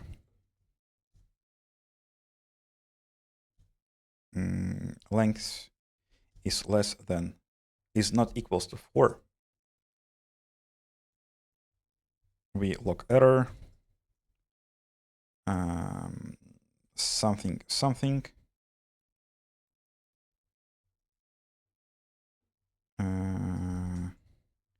to do at proper error code. And what this means is that request has wrong links. Request. If it has correct links, we also need to do another check.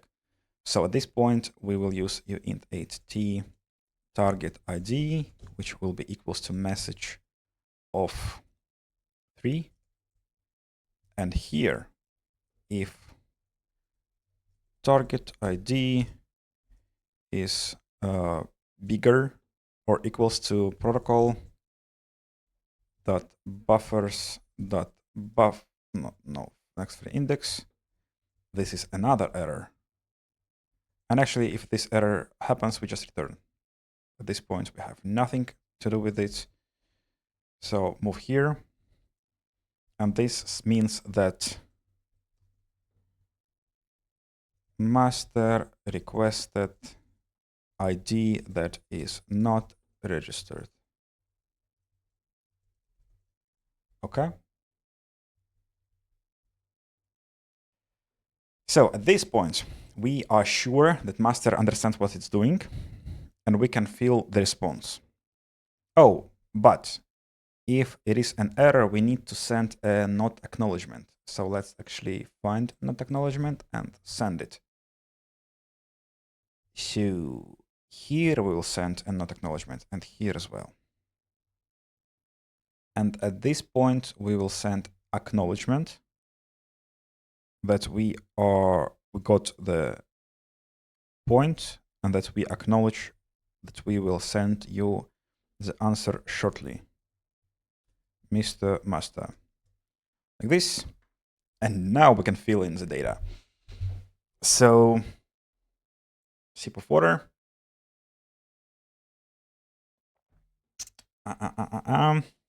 Protocol buffers dot. Okay, hold on a second. Buffer ID will be just an ID that we had requested, so it will be target ID, because we would like to say to master that what we are replying with is the same ID that master requested. Now, type will be protocol dot buffers dot buffer of target ID -1, because we are counting buffers from 1, but indexation is from 0, of course. And dot ID was type, like this. And this should also be 4. And after this, we need to add a size. So let's add a constant uint 16t size will be equals to this, and size counts.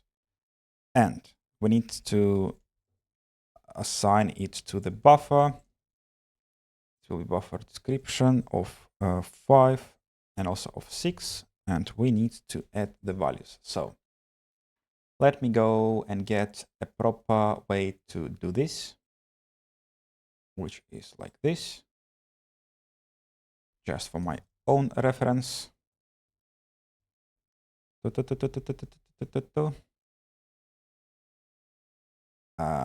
First byte is, okay. This is an awful way to do it, actually. No, it is not an awful way to do it, but there is a more clear way to do it. So let's actually, this was an AI suggestion to change it like this. It was different before. So let's do it clearer. Let's do it better. So we have our size, and we will have our size and a mask of our size, which is like this. And now it's much easier. It's better to understand. And now let's do it like that and use a similar approach. But first we move it 8 to the right. And we apply the mask again.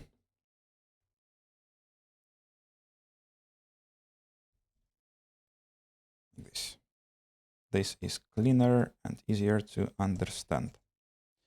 Now, is this all? It is, so we need to send it. And now, that onion, I will show you how it will work. Let me edit here, and also one more, because we need 2 of them.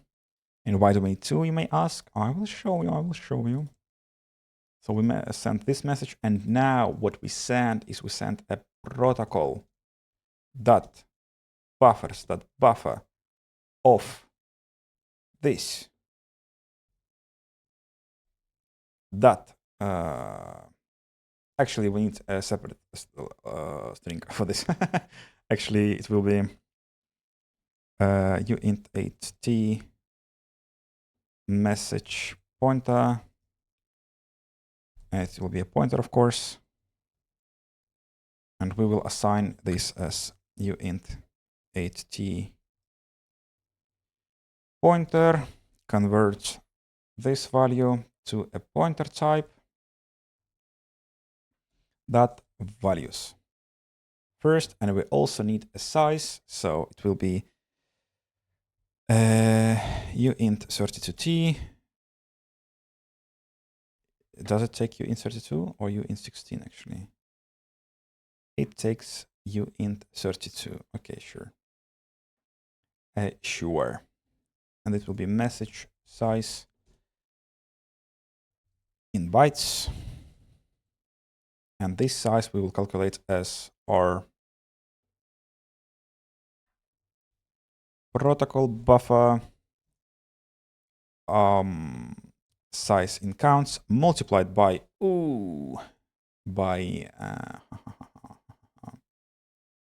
by this. Actually, let me move it one line. And we multiply by this from that. Oh my god. It will be type. Holy cow. And here we send our protocol, then message, and then size. This looks scary, actually. But it isn't. It really isn't. It will work. I'm almost sure of it. Now that we are at it, let's make sure it builds. It does. That's annoying, but whatever. That's annoying. And now we should go to the Python side and implement the Python side of this. I'm almost sure it will work, and now we need to handle this properly. I actually need a screenshot of this code so that I can use it to implement the Python side correctly. Now, open the Python side. On the Python side, let's go back to our protocol. Let's go back to our save all buffers. And let's start uncommenting the code line by line. So, what was this code doing before? A number of registered buffers. Yes, a message. Okay, so read debug buffer descriptor.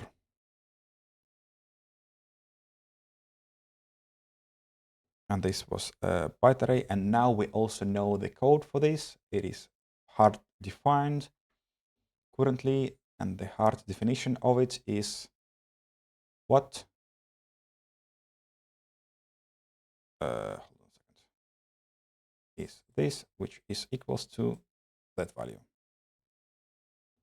So it will be just 11 or 17, depending on how you look at it.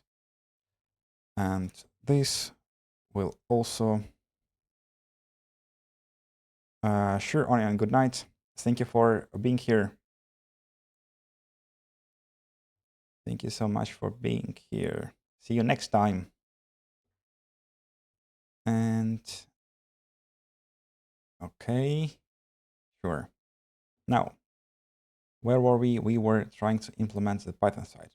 So we use this, and for our third value, so we need an array here, not an array, but a loop here rather.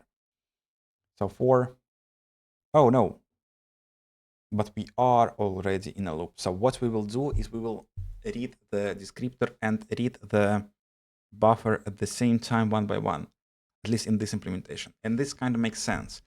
So you would like to read the descriptor, and if you like the descriptor, you just read the buffer right away. Okay, so let's do it, but first we need to implement the descriptor reading. So message of 3 this time will be equals to I plus 1, because we are indexing plus 1. And now we write our message, and we expect what? We expect the answer with the whole descriptor, and the whole descriptor will get us 7 plus 32 bytes. So it will give us 39. And if this value not equals to this, then we are messed, and wrong response to buffer descriptor read request. Wrong answer length. Correct. Sure, and we return. Oh no, we need to actually we need to read the acknowledgement first, so it actually was correct. Actually, so we read the acknowledgement first. Buffer descriptor right event. So this is correct then. Target declined. Read request. Okay, whatever. And at this point, we look for a reply. And the reply at this point will be 7 plus 32.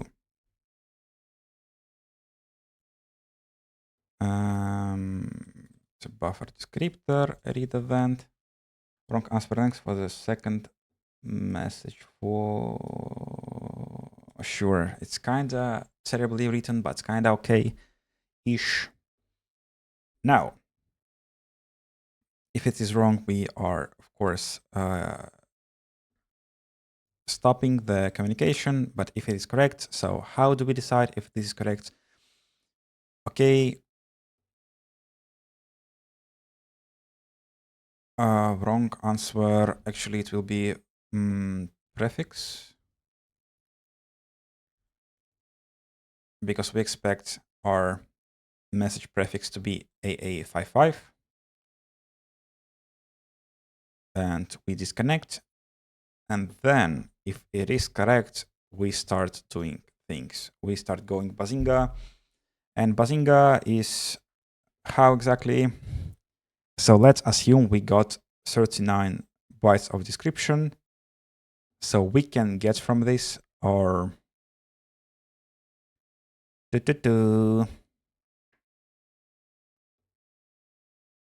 where is my screenshot actually? First buffer ID. So buffer ID is known. We know that it is I. Then record type is. Oh, actually, we also need to check this or device reply of 3 is not equals to message of 3. Like that. Yes. Okay. So now that we've checked this, what else do we need to check? We need to save type and size. And the type is actually implemented in a way. So let's see, it will be different. So the type will start from 4. And size will, it will be a record size, but we don't need a record size, right?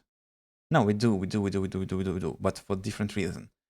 We also need to, but we will do it later. So record type first. Unpack type, sure. Record size, those will actually stay the same. Buffer i+1 has unknown type, sure. Here we are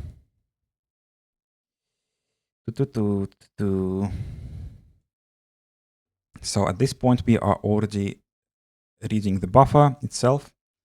Read the buffer itself. And before this and before that, we also need to convert the rest of our array to the size. So it will be buffer length actually, and this will be equals to struct unpack. Let me actually go and find a way to save this. It will be struct unpack something. Actually, let me just struct unpack. Okay, like this. And this looks, this looks like what I need. So let me go and apply it. Yeah. So struct unpack H for uint16, which is correct. That should start from 5 to 7. And this will be buffer length. And at this point, we need to print the buffer descriptors for every buffer. So buffer, this is a number, and number should be actually colored now, like that. Buffer I record type. We just print record type, of course, and size. In bytes or in counts, actually it will be length. Length, and length will be this. And I think this is it. I think we can run it and it should work. So let's make sure that we flash our latest update from the microcontroller side. So let's flash it.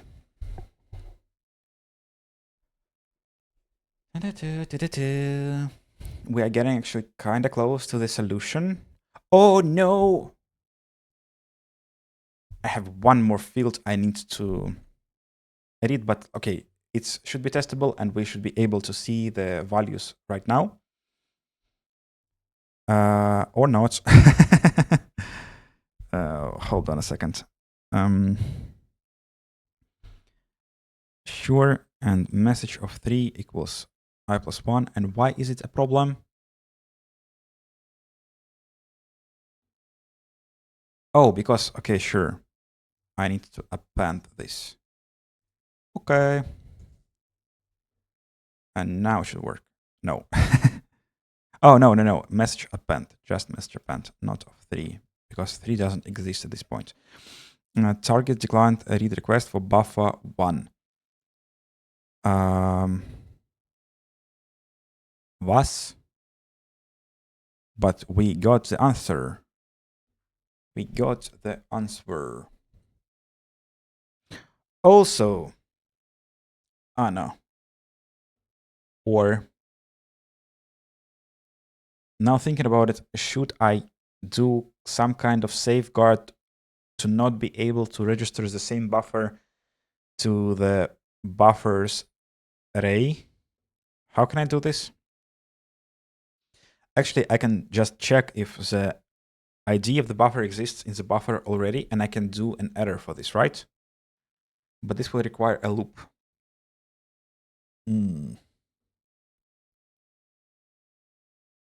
Should I do this? Actually, we can do this in debug mode, and this will be correct. So let me actually remind myself to do. Let's actually just do it right away. It is very simple code. Let's just do it before I forgot. Let's do it before I forgot. And we need to go to our debug, to our registration, register stream. Now we need to register buffer, and this code should be gone like that. Let's copy this part. It should be gone. Hello? No. Okay, it can stay here. So if we are, let's say, if def debug and if debug for I uint oh my god, insert it to t I equals 0, I less than, let's see, protocol buffers next free index. Correct. It will start when we have 0 buffers. It will start from 0. When we have 1 buffer, it will be 1. And yes, this is correct. Next free index I plus equals 1. And here, if protocol, okay, sure, 1 second, protocol dot buffers dot buffer. So this will give me a pointer. Actually, will this give me a pointer? Hold on a second. I think I need to point to the first element. Oh, actually, I think I should do it like this. We need to just test it actually right away, because otherwise I may be in troubles. And this should be if it equals to buffer pointer. Then we have an error. And the error should say that buffer is already registered. Buffer is already registered. Actually, the same buffer. Actually, just buffer. It implies that it is the same. Okay. And now let's actually test it right away, because otherwise I may have done something wrong. And we test it just by copying this line, and let's run it.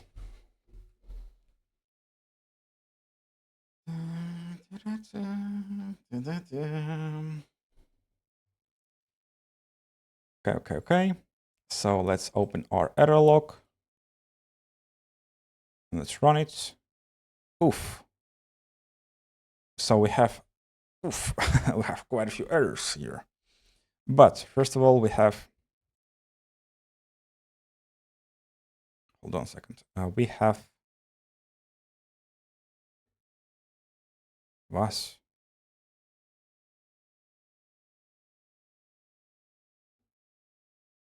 what? Hold on a second. What is? Okay. A moment. Let's do a search. What is 9104?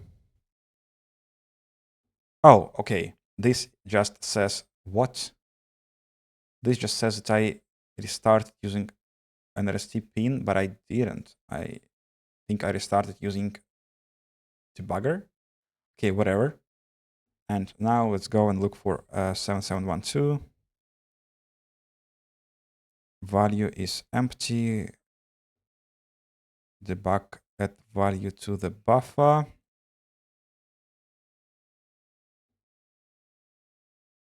What? Add value to the buffer. What? Actually, a very interesting problem. Oh, because it should be equals equals. Okay, I see. I see you. I see you.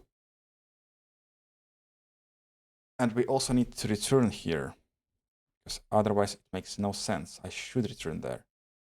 But also, I should not see this error any longer. I should also only see the restart error. Sure. Okay, and let's go and actually put returns, because we cannot fix these errors. So we have to return here. Okay. So now we've tested this as a stop, but we should see the re-registration error, but we don't see it. So there has to be an error that we try to re-register the buffer again. So that means that my implementation didn't work, which is troublesome. And that means that we need to fix it. And where is it? It is here. So protocol buffer, next free index. Oh, of course, I'm stupid. I'm stupid. Uh-oh. Uh-oh. My loop was doing nothing. Happens to the best of us, I guess. So let's run it and let's see if we have an error. And we do have an error now. Now it works. So, okay, a little bit, a small little accident. So we can remove this as the check works. It just requires a loop, which is annoying, but whatever. Now we should go and try to understand what is wrong with the Python side. So Python side, talk to me. You are telling me the target declined read request for buffer 1. Target declined, so let's see where this error is. Target declined read request for buffer 1. Oh, wait a second. What? Why would target decline? So what do we expect? We read 39 values and we send 39 values, right? And next, it should be the whole message. And what's after that, actually, this is kind of interesting. So first read is correct, but second read seems to be wrong. Why? Let's see. We sent an acknowledgement for the request. Okay. Higher or... Okay, hold on a second. Target... Okay. Target ID is like that then. I think I know the error. This is the error. Let's flash it again. Because target ID already up by 1.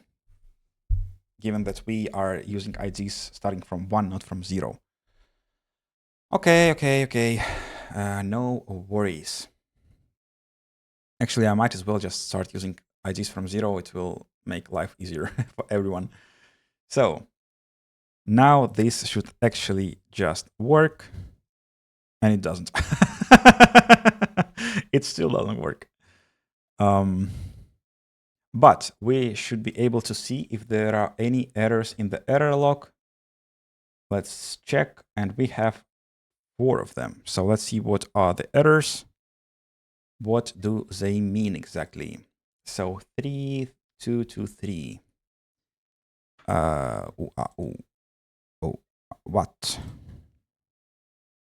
What? Was?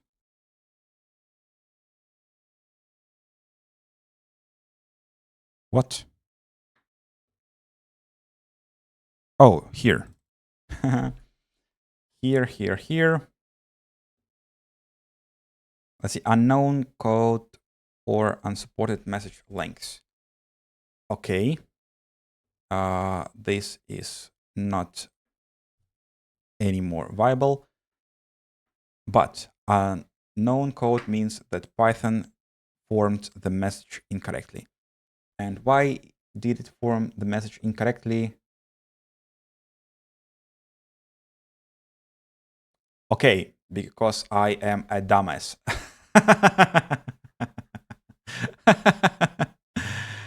Sure. So this should be done like this. Or rather in a nicer way, maybe like this. Or rather, I am a dumbass. Okay. This append is incorrect, and instead we should use like that.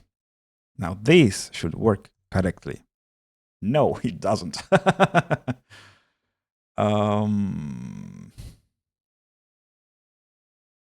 But at least it's not crashing. And we got unknown request 2 times more. Do I use append anywhere else here? So message should be here.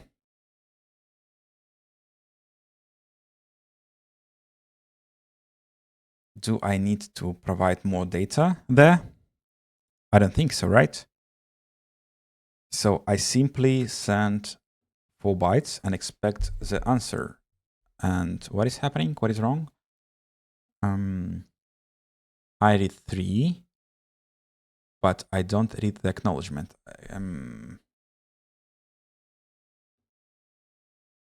Let's restart. Let's see. It should be all right, actually. I think it should be very close to being functional. Functional and usable.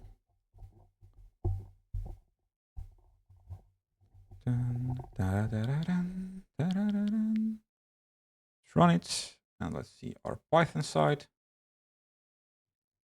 It doesn't work. Let's see our errors. We have 2 of them. So we got messages that we don't understand twice. And before my fix, we had them 4 times. Interesting. So what do I send here that my device doesn't understand? Because I use a single send per loop, right? Oh, hold on a second. No, it didn't help. So this fully works for the first. Actually, let's register 1 more buffer and see if the problem is with number of buffers or with the last buffer. So let's create and register 1 more. So let's say debug buffer U16 test buff.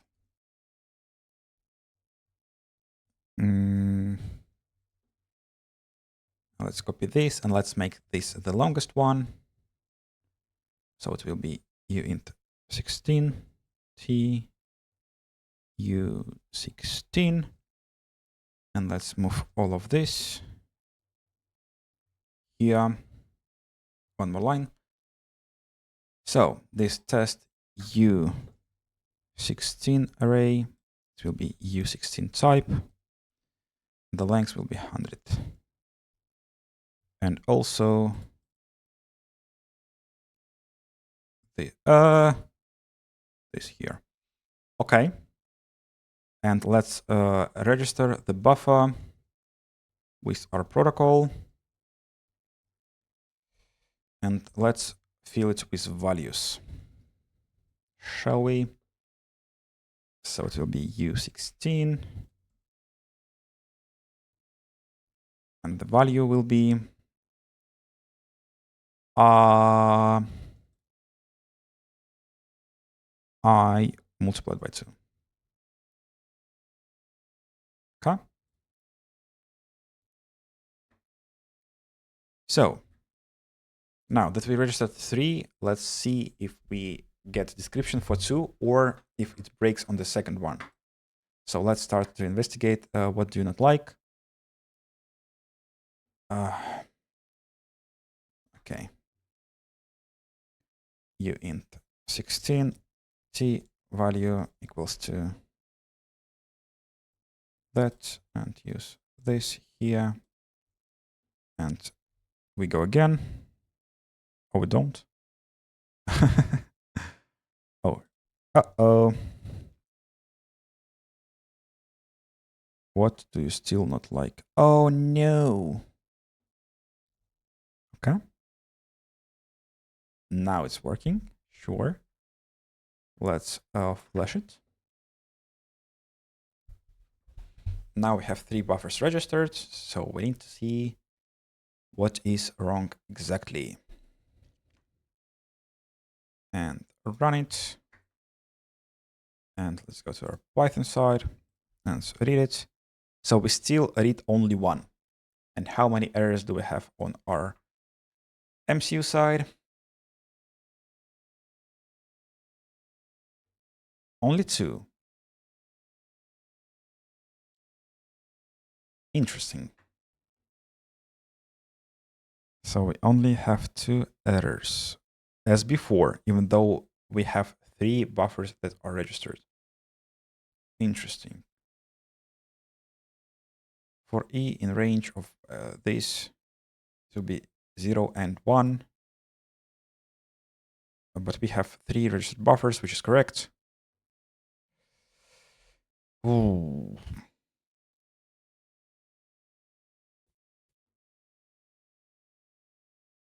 Something is wrong. Something is wrong, but maybe it is wrong on the MCU side, actually. But it cannot be on the MCU side, right? Because we only send data from the Python side. So let's actually temporarily remove this and let's do a single iteration and make sure it works. So in the range of 1, which will be for our case a single iteration. So let's see, it works without an error. Okay. And in the range of 2, it will work with an error, right? Yes, but let's restart our controller manually. We did. And let's see if we will see any errors when we only request 1. So do we have any unknown writes? We do. So for whatever reason, we have a message we don't understand. Interesting. Which means what exactly? So we write a message of length 4. Uh-oh, not here. Here, of length 4, right? Message prefix is 2 plus 2, so it's 4. So we don't send anything else. But there is some garbage. Some garbage is there. So let's put a breakpoint then to this point. And let's send the message from our Python again off screen. So I send it and let's see the values type. So the message length is 4. And the message is what exactly? Let me think. Let me see. Live expressions, DMA, OEO. DMA buffer is not here, so let's edit DMA buffer. And what do we have here? We have 170, 85, 71. It looks to me like it is correct. And 17 is in hex, it's 11 in hex. And 11 in hex is supposed to be this one. So why are you telling me, not this one, but that one? Oh, I see, I'm stupid. Oh, my God, I need a return here. I am stupid. Okay. Sure, now it should work. So let's do this and get the breakpoint back. Oh my God, I am a dumbass. And oh crap. Let's remove the breakpoint. Let's run it. And now let's go to our Python side. And in our Python side, let's return proper array because I'm almost sure that it will work. So let's uncomment this and let's clear this and let's run this. Still doesn't work. What? Oh. Was?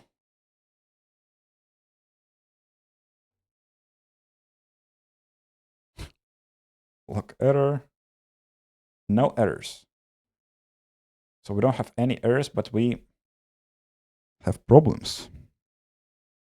So if I were to answer NAC at any point, not acknowledgement to the transfer, I would have seen an error in my error log. But I don't have error in error log. So it says, it means that the microcontroller answered for every single request, but Python doesn't seem to understand the answer.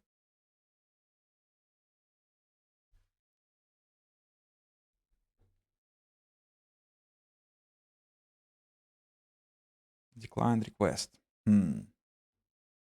So we are definitely answering correctly. How much data do we send? Maybe I sent more data than I expect I sent. But this is correct, right? And then we sent 32 more.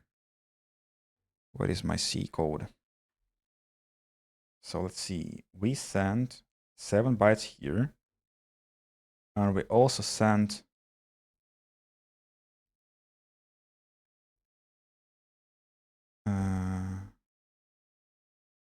hold on a second. Oh no! Oh no! We sent the wrong number. Oh my God! Oh crap!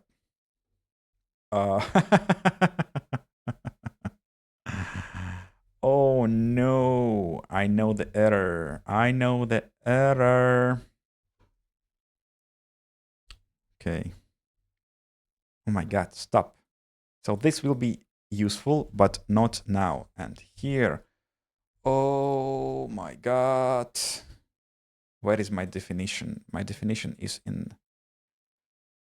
here. And the definition that I would like to use is this. Fuck me. Okay, now it should work. Okay, we flash, we run.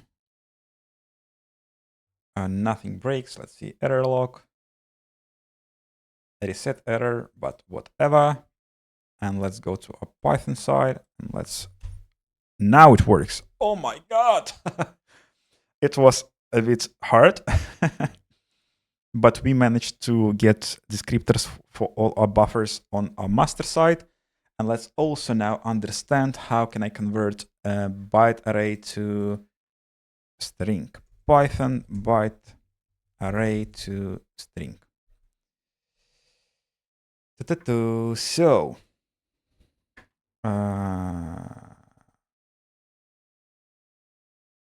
B, ABC, decode, UTF-8. But what if I have an ASCII string? But ASCII is a subset of UTF-8, so I can use UTF-8. Sure, I hope so. I think so, because ASCII should be a subset. Let's try it. So here, we will then use a buffer description. Description equals to our device. We need a slice of our reply. It will be 7 to 39. And let's see, we need to decode it. And we decode it as UTF-8, and it will be working properly because we are sending ASCII. Right. And length. And here we also add description then. Description. And we do the same for our description. And I hope it will work. Like this. And let's see if it works. It doesn't. Why? Codec can't decode byte. Okay, can I use ASCII here? Oh, where am I? What? Why can't you? What? What? ASCII images.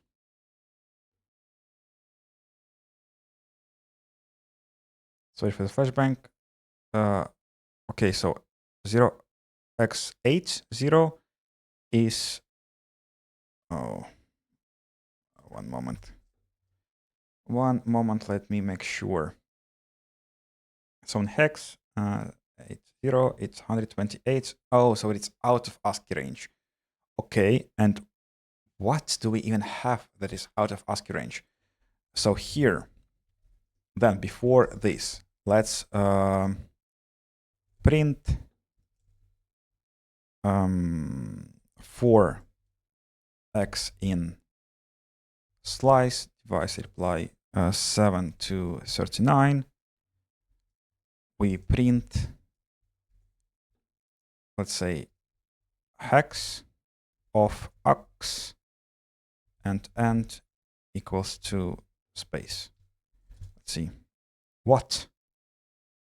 Sure, because we don't have this available yet. Let's remove this side. Let's remove this side and let's do it again. And let's do it again. So it's a bunch of zeros. Bunch of zeros. So it seems kind of incorrect. What is even this actually? Like, honestly, what is that? Let's see how it looks on our microcontroller side. So did I made it incorrectly again? Target ID -1. Buffer values. Oh no, I did it again incorrectly. Fuck me. It should be like this. Oh my god. Oof. We go again, we go again. It will work now. It will definitely work now. And I'm so confident that it will work that I will even add a Python thread correctly back together. So I will remove this because I'm certain that it will work. Like this, and remove this and run that. And it works, and description is UTF-8. What is that? Like, hello? Hello? It clearly didn't decode it properly. But did it receive it properly? Like, at least it is not breaking at this point. But this looks very incorrectly. Let's print the string that we are getting. Let's save it and let's print the string we are receiving. Oh, so it does look like garbage. What? Target ID, description. But this is a char pointer. Should I do it of 0? But, I'm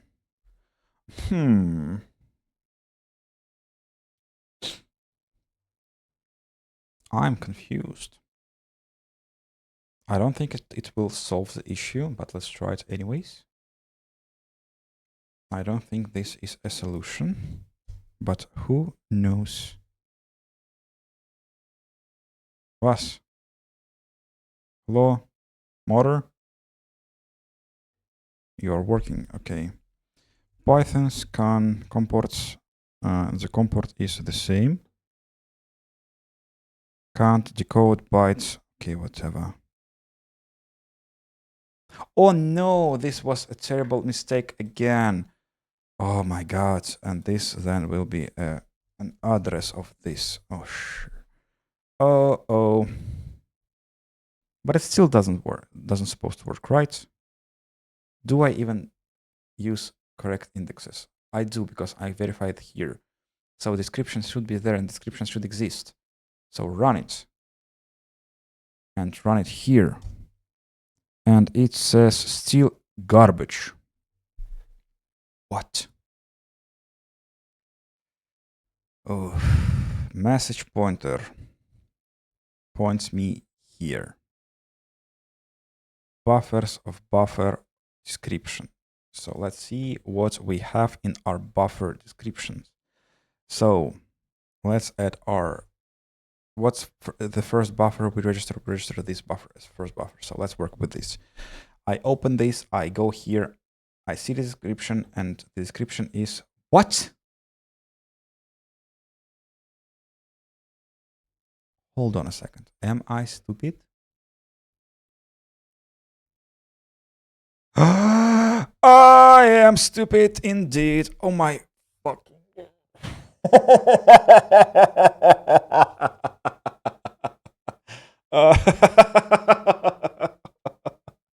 okay, sure. I am stupid.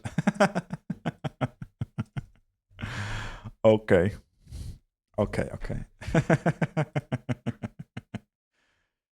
Sure. Uh-oh. Let's run it and let's see if it works. 10th time is the charm. Now it works. Okay, finally. Holy cow. Oof. That was a bit hard. But the result is very promising, and now we need to add one more liner, one last thing for us to fix our buffers, which is a buffer data read. So it should be straightforward, I hope. So give me 2-minute break and we will do it.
So let's finish this. Let's finish this. Now, after we read the descriptor, we need to read the buffer, the values. How do we do this? So let's see what we had here before.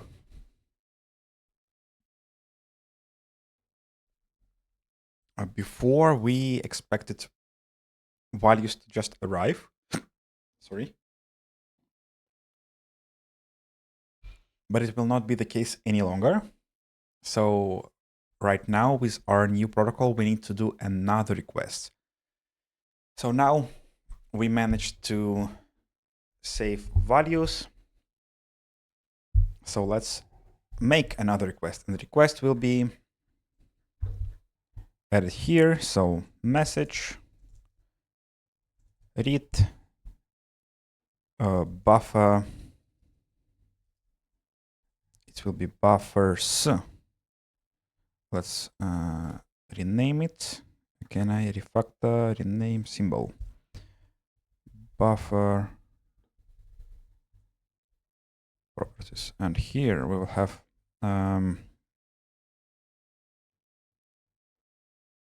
debug buffer values. This will be a byte array with message prefix plus we need to provide ID. So no, we need to provide an ID of the request, and the ID of the request will be 1 and 2. And we also need to provide an ID of the buffer we want to get data from, which we will add later. So, which means that here at this point, we need to use U. And how will we use U? Like that, just for reference. And let's go and get our message sending code. So it should be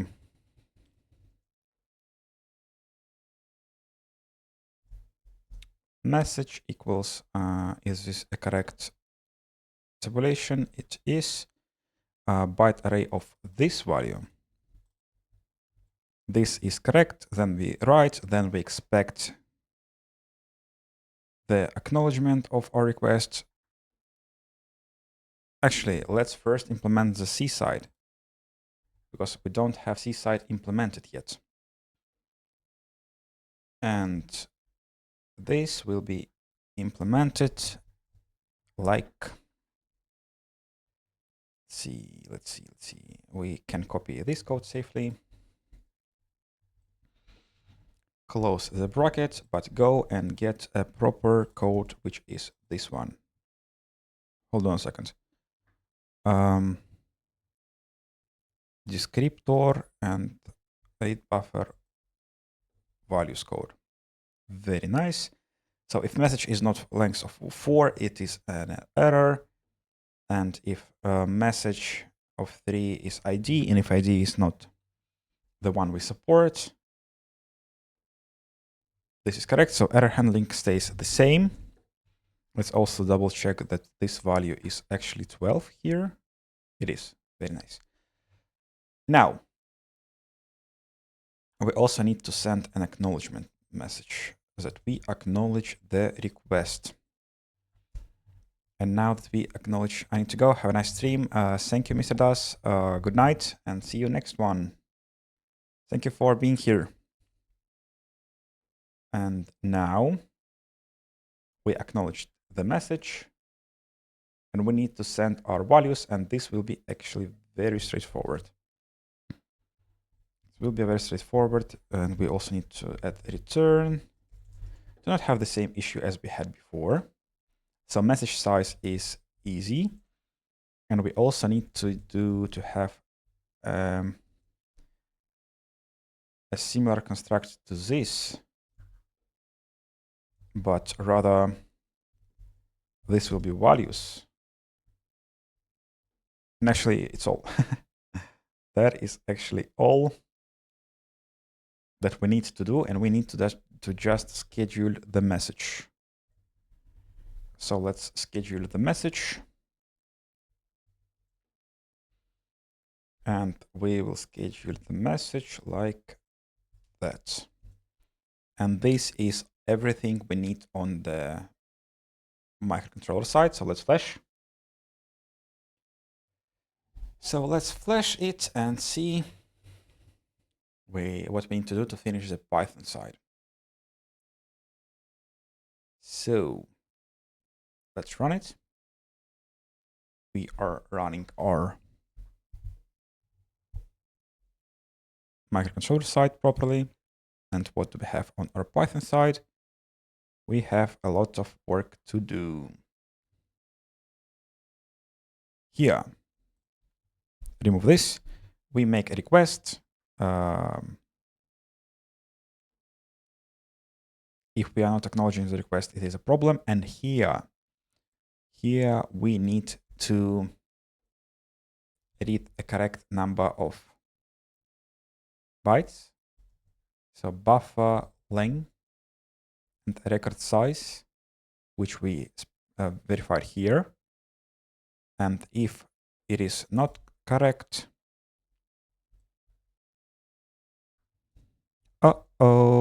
this. What do we do? In this case, wrong response to buffer, values, read request, target decline, buffer, values, read request, buffer I, and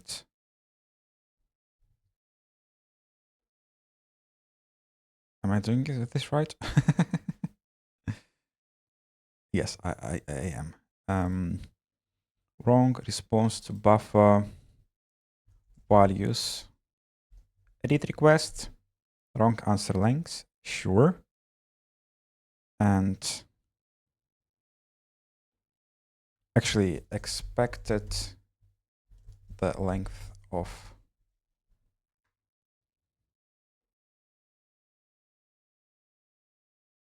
let's add our expectation. It will be useful feedback for the user for debugging purposes. And the value here will be a product of those. Very nice. So we return, and also if the reply is incorrect, we also return. And now at this point, we assume that we have read the proper values. So we have actual data that we can call like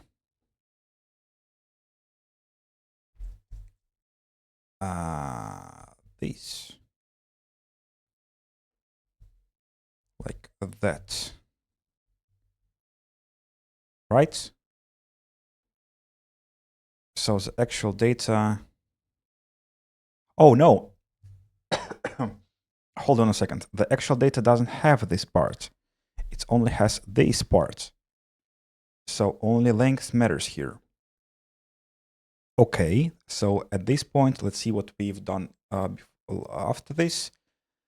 So, okay. Maybe this is useful. Is it? No, it isn't. Actually, let's see. Got. Let's actually specify what we got and also write what we expected. So this will be a useful debug information. So, and this will be a fail then, and this will be a green then. Okay, green. Hello? Okay, hold on a second. This will be, what have we gotten? We gotten this value. And here we have this. And here,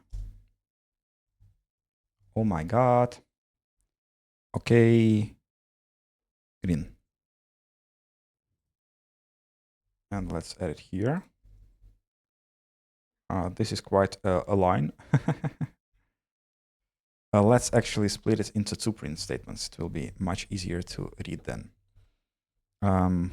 Print f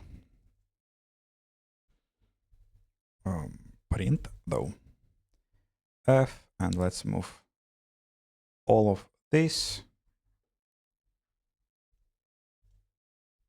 here and here. Let's make sure that our end equals to nothing, like that. Now then, what we expected is in red, and what we got is in red, and what we expected is in green. Next, logging data.append. Let's see. So this is done. This is supposed to be done. So we append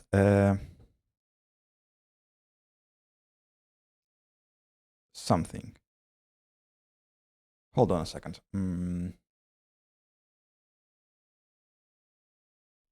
This looks like it's supposed to be a different indentation level, right? For index in range of buffer len, login data, append. Oh no, it is correct. It is correct. It should be like this.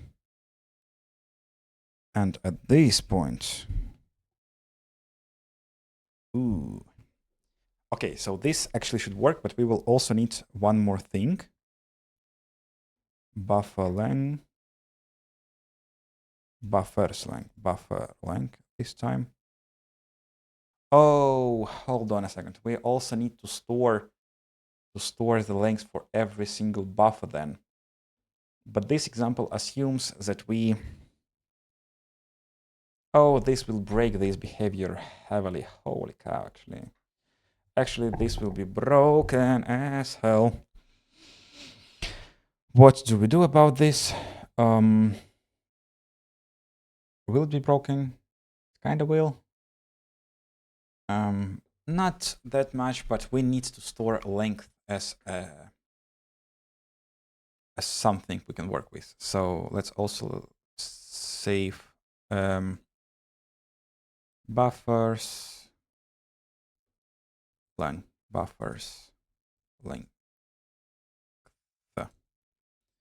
And we will append here the length value. So when we get the length value at this point, let's append it to this array and append and buffer len. Okay, so that we can use this at this point. So save pass is log prefix sure. Okay, we create folder if we don't have it already existing. File name is correct. Buffers log sure. Complete name. Okay. Then we open this CSV writer equals CSV writer file for index 1 in range of buffer length. No, in range of actually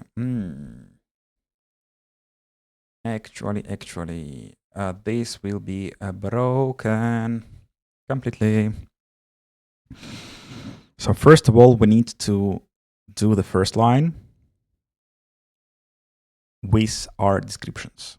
So for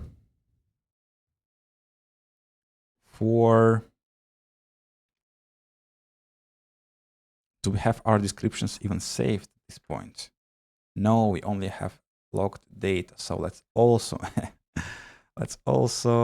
add here descriptions. So it will be buffers descriptions. And we will append this. So buffer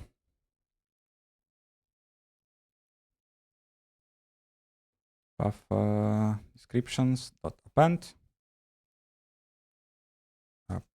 and we append the description we just got from here. So for description in buffer descriptions, we do our first row equals to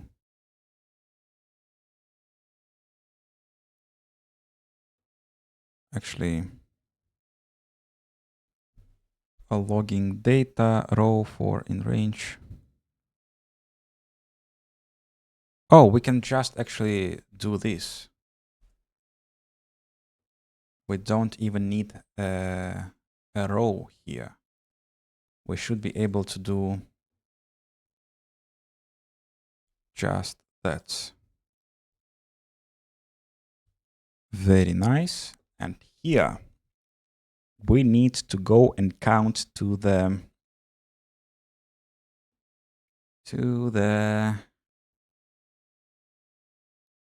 maximum of values. So how do I Python find max in the list? Sure. I would imagine it would be something like max. Yes, it's in range of max of. It will be buffers length. Buffers length. Is it correct? Buffers length. Length s. Because we store many of them. Length. And here, now,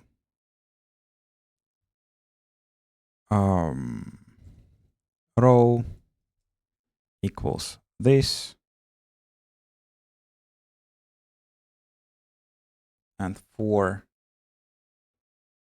okay. How will we do this actually? For I in range of buffer number of buffers. How did we call the number of buffers we have?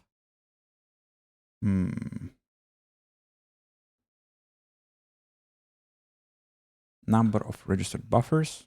Sure. And what we do is we do if buffers length of I is smaller than current I,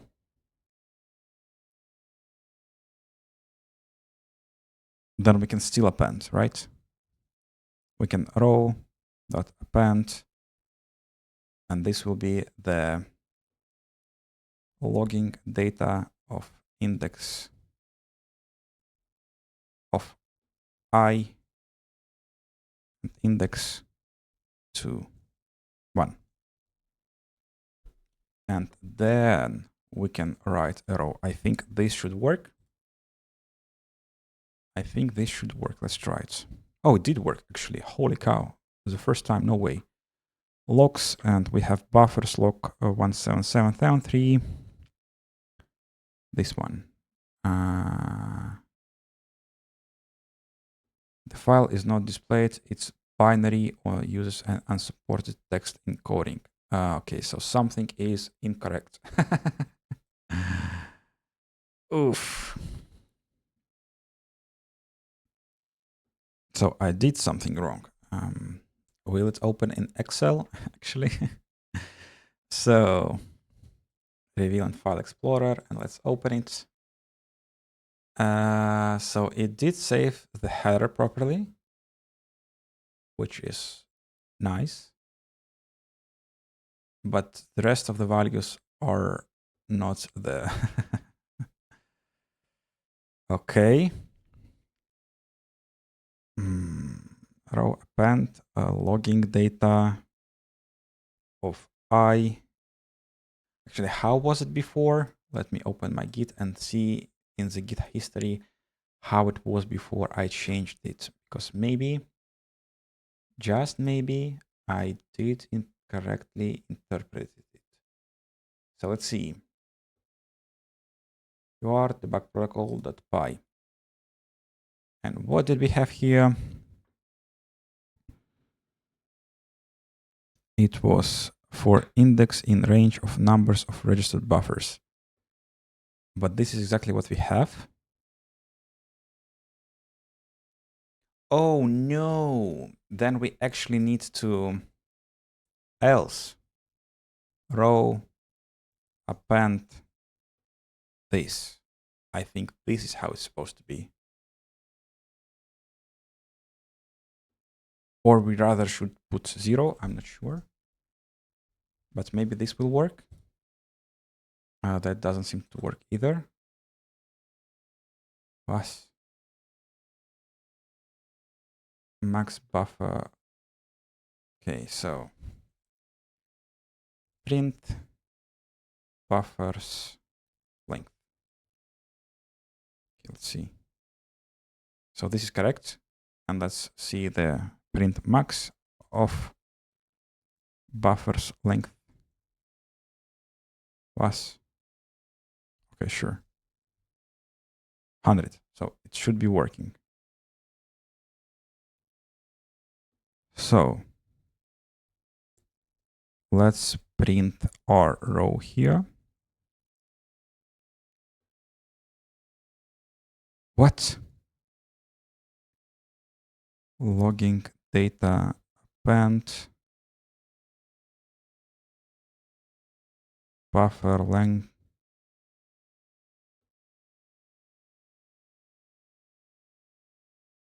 buffer length.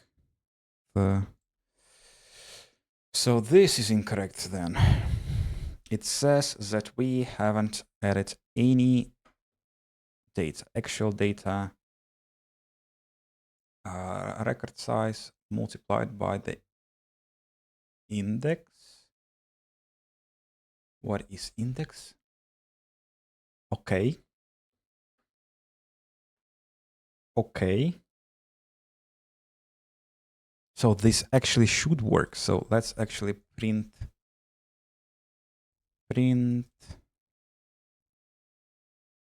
logging data on Y. Let's see if it works. So do we have anything stored? We do have values stored. So why can't we get access to them? At what point have we defined logging data? At this point. So it is correct then.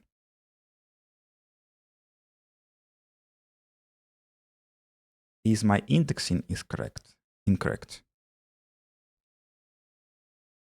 It shouldn't be. Right? So what if I print my logging data here? Just fully. And what will we see? So the values are still there. So the values are still there.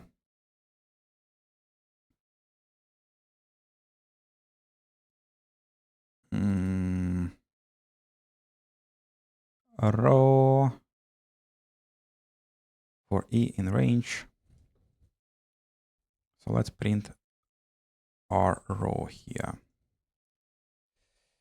Oh, but it does print the row, and the row is empty.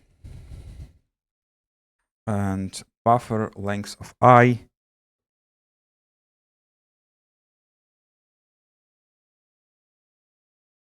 Oh, hold on a second. If it is bigger than I. Oops. Index out of range. Index out of range. Bigger or equals? Oh no. Oh no. And we got to the point of 49 and we are broken here. So at the point of 49, we are broken. Why are we broken?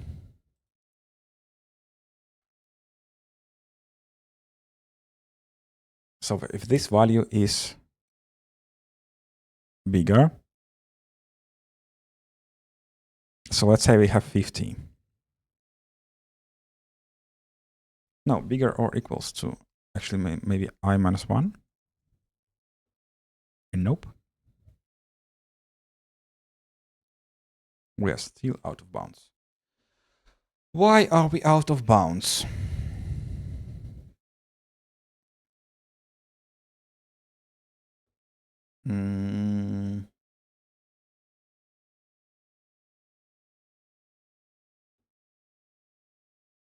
So if we have 50 values, and if this equals to 50, we should skip. So if this is equals to 50,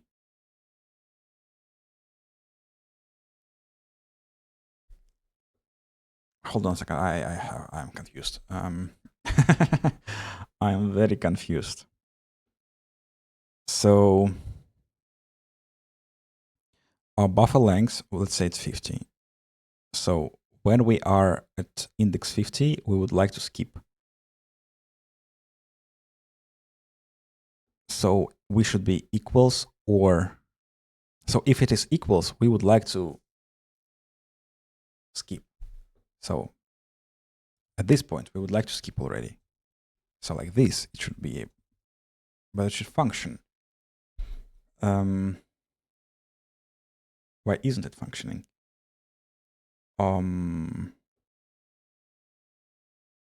Oh, because it is not I. It should be index 1. Index 1. Now it's working. Nice. Very nice. So we don't need to print a row any longer. We can just do it again, and we don't need to print this any longer. And let's do it again, and let's not print 100 as well any longer. And let's do it again. And now let's go and see what do we have in our 631 buffer slogs 631. It doesn't want to open here, but maybe it will open in Excel. Let's see. We are in a file system 631. Buffer slog 631. Let's open it, and it opens to a nice view. Very nice. Perfect even. This is so good. Holy cow. Nice. Okay, I'm actually very, very happy with this. I'm incredibly happy with how it turned out. So let's clean up this a bit because it was a testing artifact. And I think we're done. We are done with remaking our buffers, but we haven't even started working on our streams. But this will be for the next stream. So tune in if you want to see me improving rather our stream implementation, debug implementation, which will be tomorrow. And I will finish for today. Thank you everyone for watching, and I see you in the next one. Bye bye.